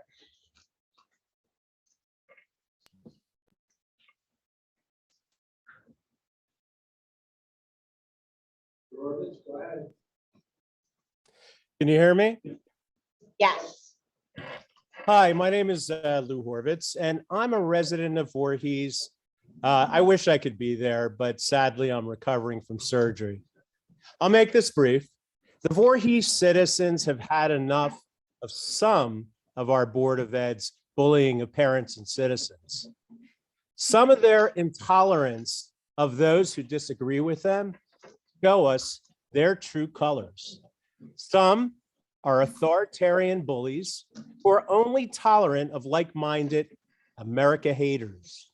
Some Board of Ed members think brainwashing our children with racist critical race theory and radical gender ideology, all under the guise of diversity, equity, inclusion, and social emotional learning, is their higher calling. Monica Watson, Rachel Van Aken, Marissa Levy, and Solicitor Frank Cavallo are unfit to serve Voorhees Township. While Van Aken has already left, for the good of our children, the remaining 3 must resign or be removed based on their unethical actions that betrayed their oaths of office, ignored the Board of Ed bylaws, ignored the best practices of the New Jersey State Board Association, and ignored Robert's Rules of Order, all while harassing anyone who disagreed with their politically motivated agenda. Further, I'm a 63-year-old resident, and I've seen pretty much everything in my day, but at the last meeting, I saw something that exposed just how radical and uncivil some of these board members truly are. They staffed our last meeting with 3 armed Voorhees Township police officers, tacitly showing that they view anyone who opposes their views or go beyond the 3-minute mark as potentially requiring physical force. I love our police. This Board of Ed should be ashamed. They used our good police officers as pawns in their smug effort to intimidate us. They wasted first responders for a non-emergent, unnecessary reason. These 3 board members and solicitor have violated our constitutionally protected First Amendment civil right of free speech, our constitutionally protected Fifth Amendment civil right of due process, and our constitutionally protected 14th Amendment civil right of equal protection. They've showed their true colors tonight in spades, why they're unfit, and I'm humbly demanding their resignations today. I thank you for your time.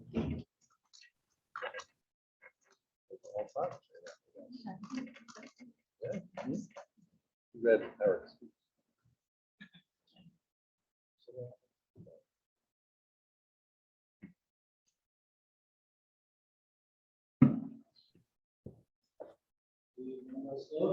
Yes, hi. Thanks for the opportunity to speak to you this evening. I started before, I'll try again. My name's Julie Mandel Sloves. I'm here with my husband. We wanted to just represent the perspective of a parent of a non-binary child. Our children, all 3 of them, have gone through Voorhees Township schools. Our oldest child came out as gay a couple of years ago and told us that they first knew that they were gay in middle school. They didn't come out in middle school because they didn't feel comfortable. They didn't feel that they would be supported. They didn't, they had questions and they weren't ready, and that's okay.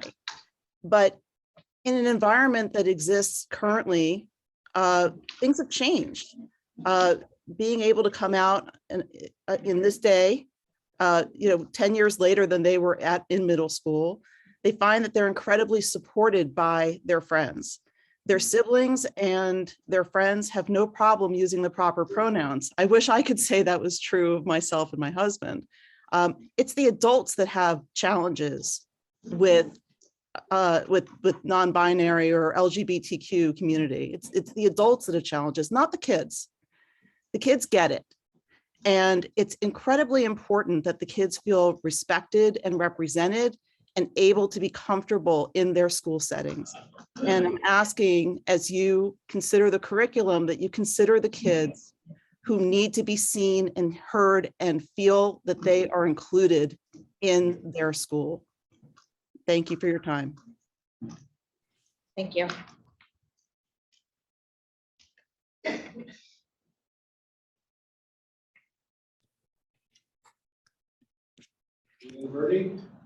Hello, my name is Julianne Verdi, and I'm the proud mother of 3, soon to be 4 young children.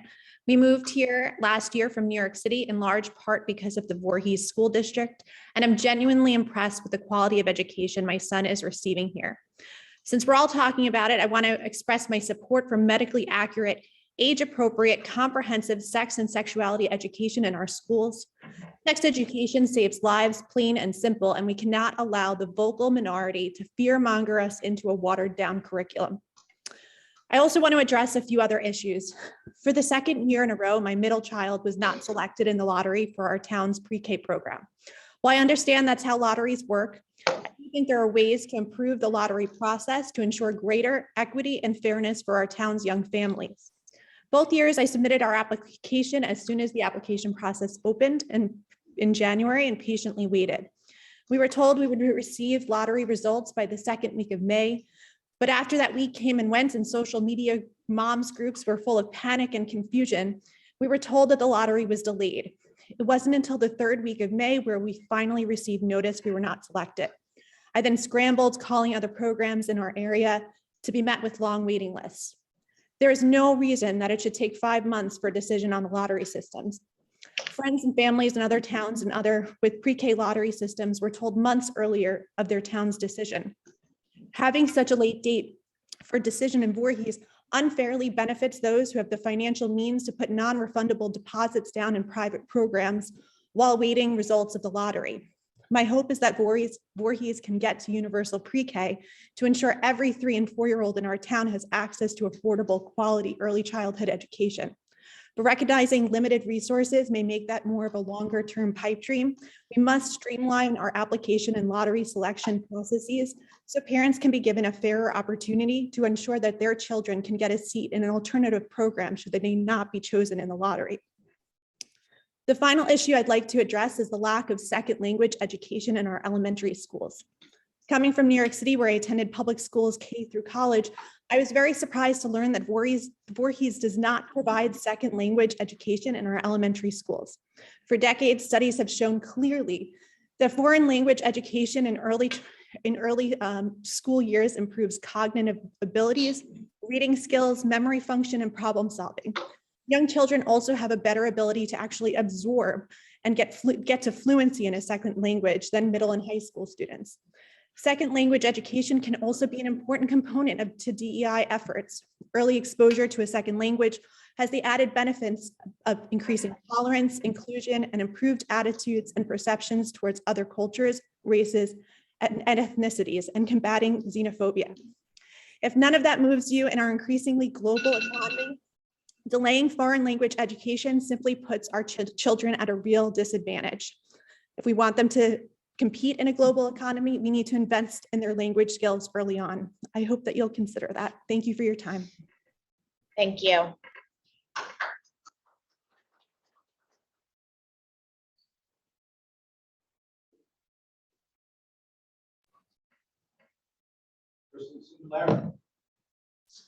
Hi, can you hear me? Yeah. Thank Yes. you. I will be brief. My name is Kristen Sinclair. I'm the attorney for the Child Advocate Coalition LLC. My family has property at 4903 Gina Court, Voorhees, New Jersey. I live in Medford, New Jersey. I'm here at the request of a number of Voorhees parents, just to encourage you to take a brief pause before you implement the 2020 PE and health standards and really review the age appropriateness of the curriculum. It's not that my group in particular has any objection to a healthy sex curriculum or an understanding of diversity, equity, inclusion. But as we have analyzed the standards, it is very clear that the second grade and the fifth grade standards present information that is objectionable to many parents, and an opt-out clause alone does not protect children from being informed of information that may be inappropriate for their age group. Having the parents either be able to opt in only, having the option to have this curriculum taught at the end of the year, or like other towns like Barwood, Millstone, Jackson. There's a number of towns that have said, we're not even going to include this curriculum based on what we've determined is appropriate for our community. I'm not saying it's not appropriate for Voorhees, but I think there's a lot more that would go into determining whether these standards are needed for the community of Voorhees compared to another district. And the parents that I've been asked to represent would urge you to take more time, include more parent input, and be able to display every worksheet, every lesson plan before you implement this curriculum with no information to the parents in September. Thank you so much for your time. Thank you.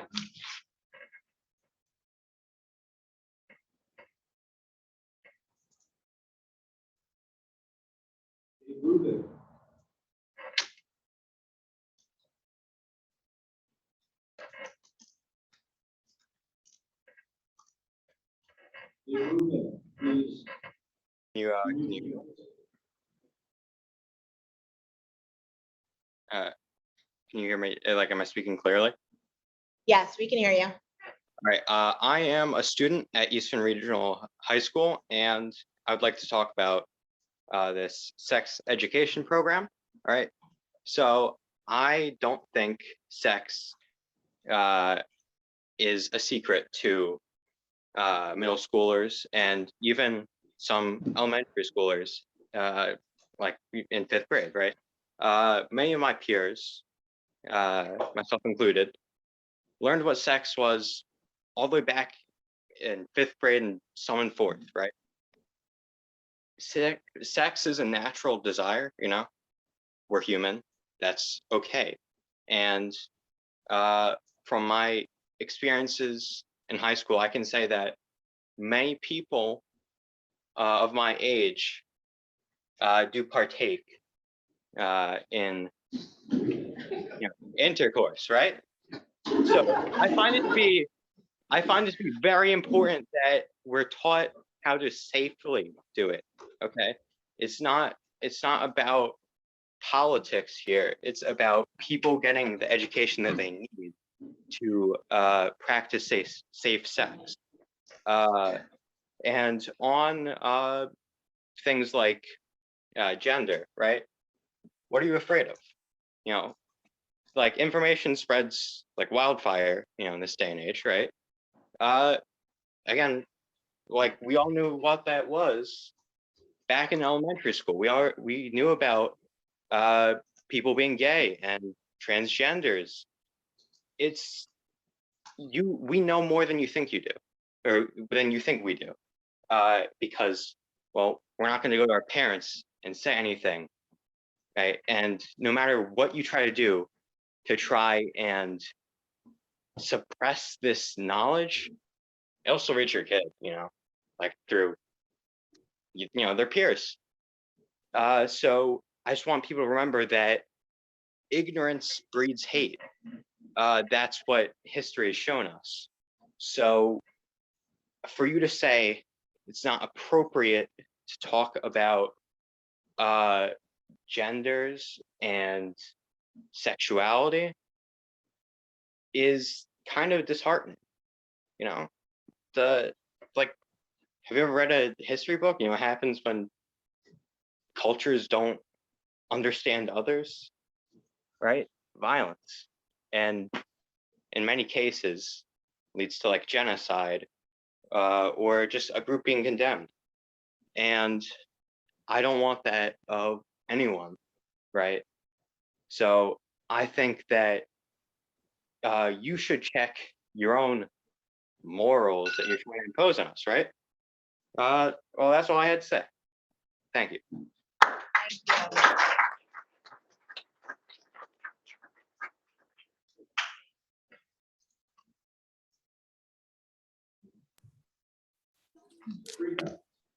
Hi, can you hear me? Yes. Hi, my name is Sabrina Joins. I live in Voorhees. I grew up in Voorhees. I am a graduate of Osage Elementary School, Voorhees Middle, and Eastern High School. What I would like to say about all of this is, first thing, I had the opportunity to go on the 5th grade field trip today, and I watched children walk through exhibits where they learned about how people were suppressed and oppressed and were denied the right to vote in this country. And I feel that it's very important, like our last speaker talked about, to know about these things so that we're not doomed to repeat them. And secondly, parents are the first teachers. We need to teach in our homes love and respect for other people and give our children an outlet so that they can come to us and don't have to learn about who they are just from their teachers in school. Some of us have children who are different, whatever that is, and they're afraid to come to us because they hear us in these platforms spewing hate. So what I will say is that my mother was an educator for 45 years. She taught her children and she taught her students love and respect and how to be a good citizen. And I would ask that of every parent here, I'd ask that of every educator here, and I trust that you guys will do the right thing. Our children need you and they need us too, to be better citizens so that our town does not turn into some of these other towns where people are being persecuted. So that is all I had to say. And thank you for your time. Thank you.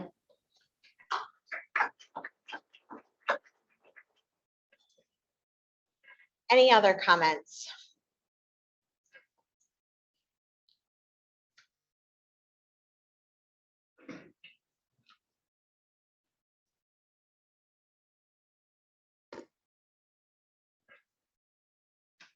Hi, my name is Richard Rosen. My husband and I moved down to Voorhees 2 years ago. And I tell you, I was scared at first to move to South Jersey, but the community is very warm, and friendly, and open. I'm very happy to be down here. Something that I think people get wrong about the LGBT community is that sexual orientation and gender identity are two completely different things. It has nothing to do with it. The fact that LGBT is lumped together is because it's a minority. But a man who's gay does not want to be a woman, and a woman who's gay does not want to be a man. They don't have a question about their gender identity. Whereas the person who's trans is not gay. A person who's born with assigned a gender as a male at birth, they identify as a woman. They are not, it's confusing, but they're not gay. They may be, I have a friend who lives in Philadelphia, at birth was assigned as female, went through a transition, now male, married, and have a child.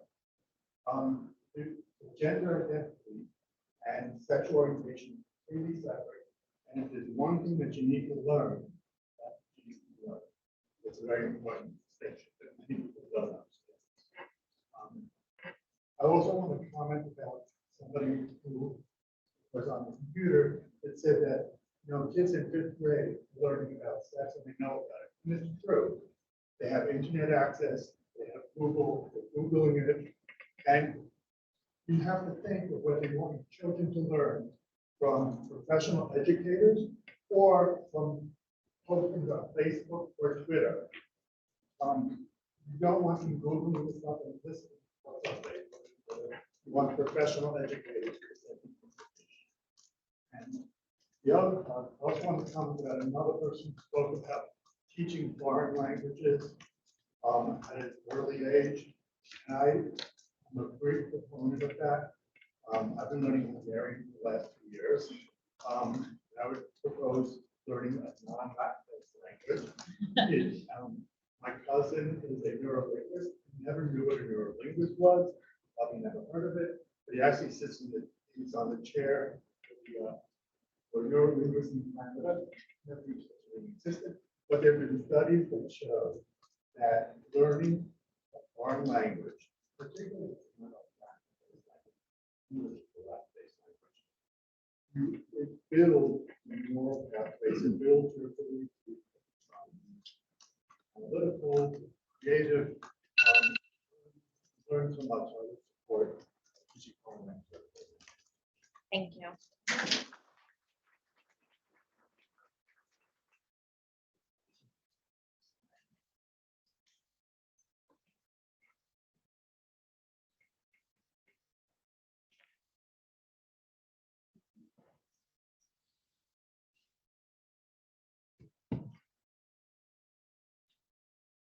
Hello, my name is Cassandra Flynn.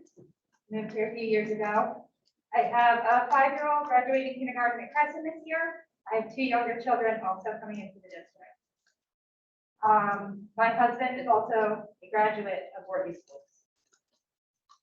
We had options where to move, and we chose Voorhees because Voorhees is a place where our children could both succeed and interact meaningfully with people who are different from them.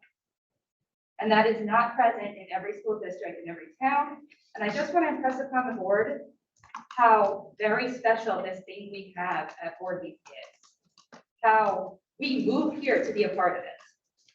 And it's not just me, I just merely represent this group. And I also want to just take the time to thank Voorhees for supporting a diverse education that includes more than just reading, science, math. You know, the arts are important, health is important, physical education is important. I have been, over the past year, so impressed with the just completeness of the education that my oldest child has received. And I would ask that the board consider that their job is more than just test scores, that the job here is truly ensuring a complete, well-rounded education, because children who cannot interact with others who are different from them, who cannot grow up tolerant of others, face significant roadblocks.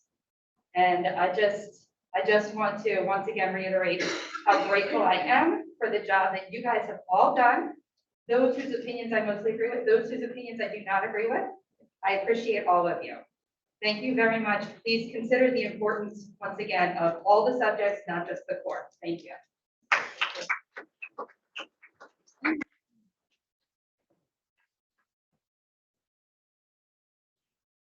Any other comments? All right, board comments. I wanted to say this anyway, but I'll definitely say it because my sons are now on the board. I am on the board, so I can't get up to the podium, even though there are many times sitting up here, I wish I could just step down and get up there and say my piece as a parent. You know, as everyone's talking, and I really want to back up what the last woman said.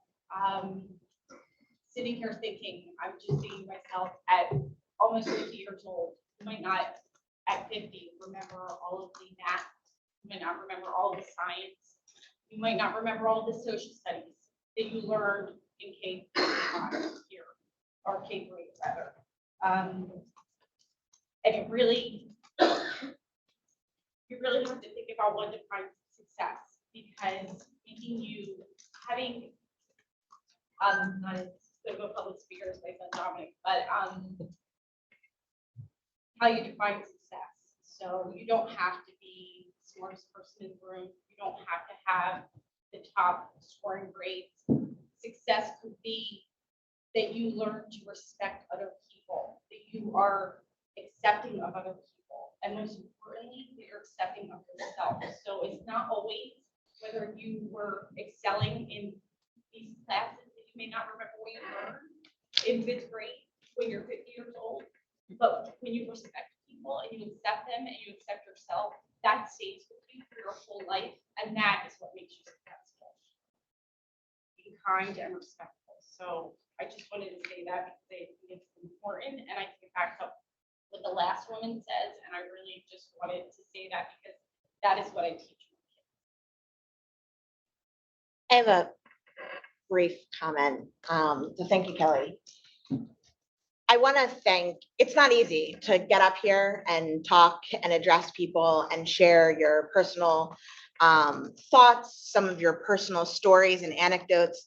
So I greatly appreciate everyone who has taken the time to not only attend the meeting, but then share on such a personal level. But I want to specifically call out our two students, I believe Mr. Rubin and you that's sitting in our audience. And I apologize, I don't remember your name. But first and foremost, I want to say I'm sorry that we failed you, because that's not the experience we want anyone to have. And I'm happy that we are now looking at this and that we are thinking about this critically, and that we will be compassionate and thoughtful in our approach moving forward. Clearly, you have become a wonderful, wonderful human. And I apologize on behalf of the district for failing you in that way, because you deserve to have the social and emotional safeguard and support that you need. And I hope that we do better moving forward. But thank you for speaking up and coming. I know that was a lot, but you are incredibly articulate and we are very proud of you.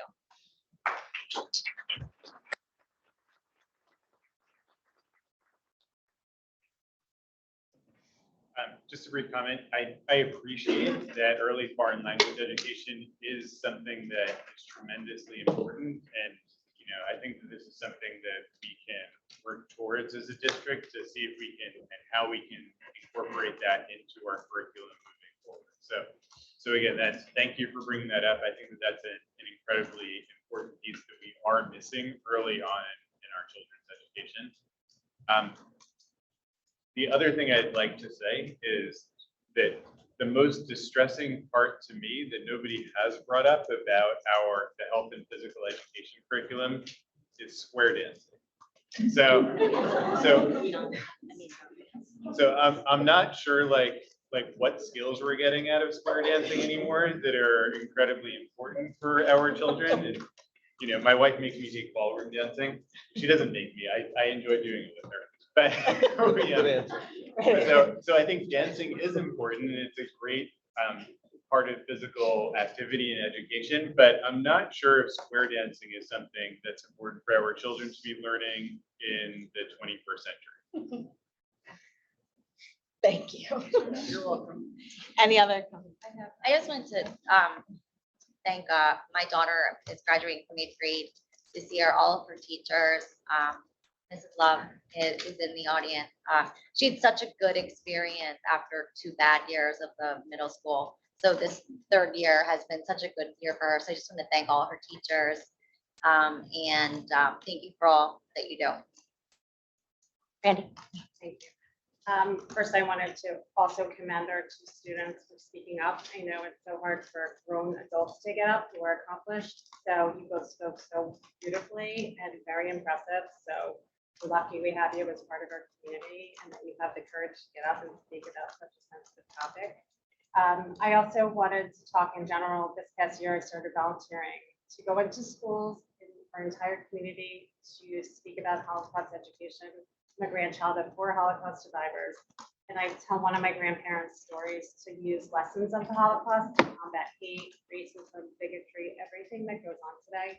And just this week, I actually had the opportunity to speak at 2 different schools, and it's really so amazing. But and I tell the kids at the end of my story, like what hate could do, what Hitler was able to accomplish for hate.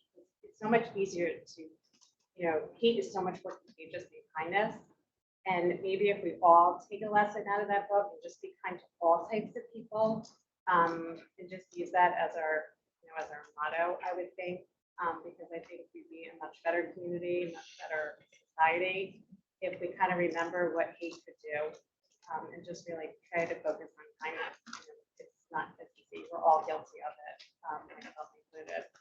So, and as a parent of a child with special needs who struggled and who is different, and you know, he definitely stands out a lot as he's getting older, and it's a struggle as a parent. So I sympathize for a lot of you that have your own personal struggles.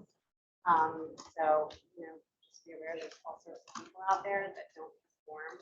And that was basically Hitler's message. If you weren't one of those people, he wanted you to die. So I think it's so important today to really use our lessons of the past and moving forward. And really focus on doing good and accepting all sorts of people out there.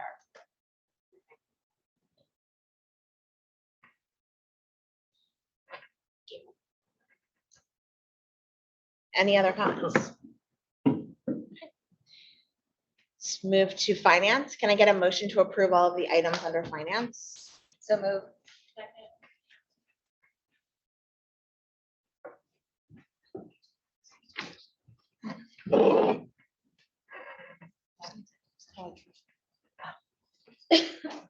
Sorry. Did you On- hear me said it? You just heard me first and second. Yes, I did. Okay. The online voting is now open. Sorry, I'm throwing you off.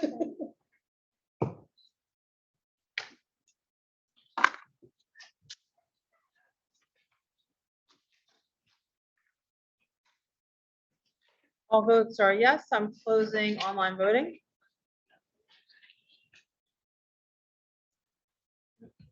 We did have to amend the agenda, unfortunately, and we will have a very brief executive session. So it's not, it's added on our end, but it's not on the printed materials. So be it resolved that pursuant to Section 8 of the Open Public Meeting Act, the public shall be excluded from that portion of the meeting involving discussion of matter involving the purchase, lease, or acquisition of real property with public funds and setting of banking rates or investment of public funds where it could adversely affect the public interest of such, is this the right one?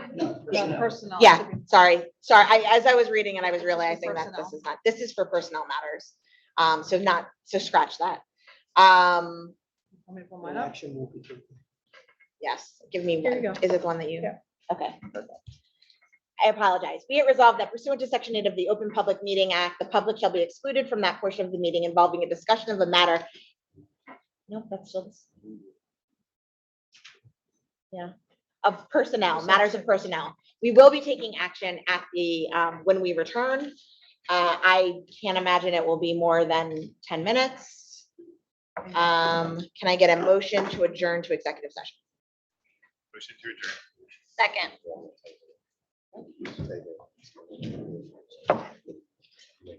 I'm opening online voting. Do you want to executive?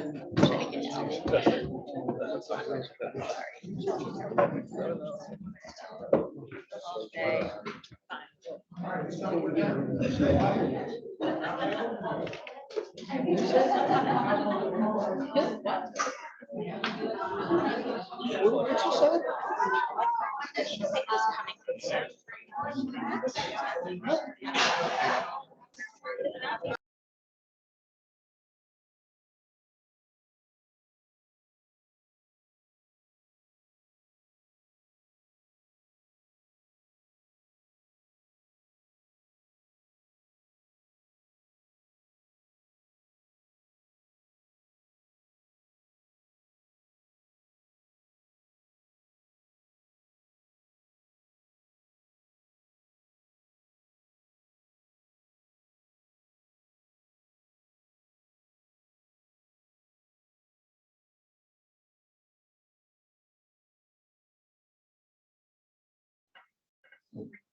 I mean, I can just read. Mr. Bryce, do you want me to vote, enter your vote? Yeah, aye, okay. All right, and Dr. Lee, okay, everyone's vote is in, it's unanimous, closing the voting, thank you. Actually, this one will be manual. Okay. Frank, will you make the motion? Sure.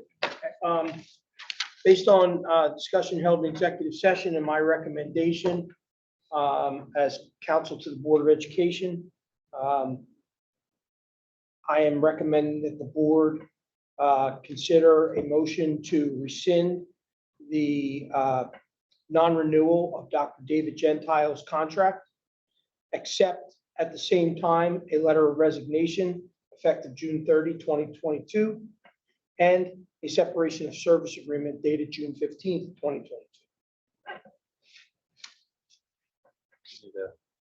Second, A second. first and second. Dr. Falk is first, is that what? Yes. That was John and Okay, sorry.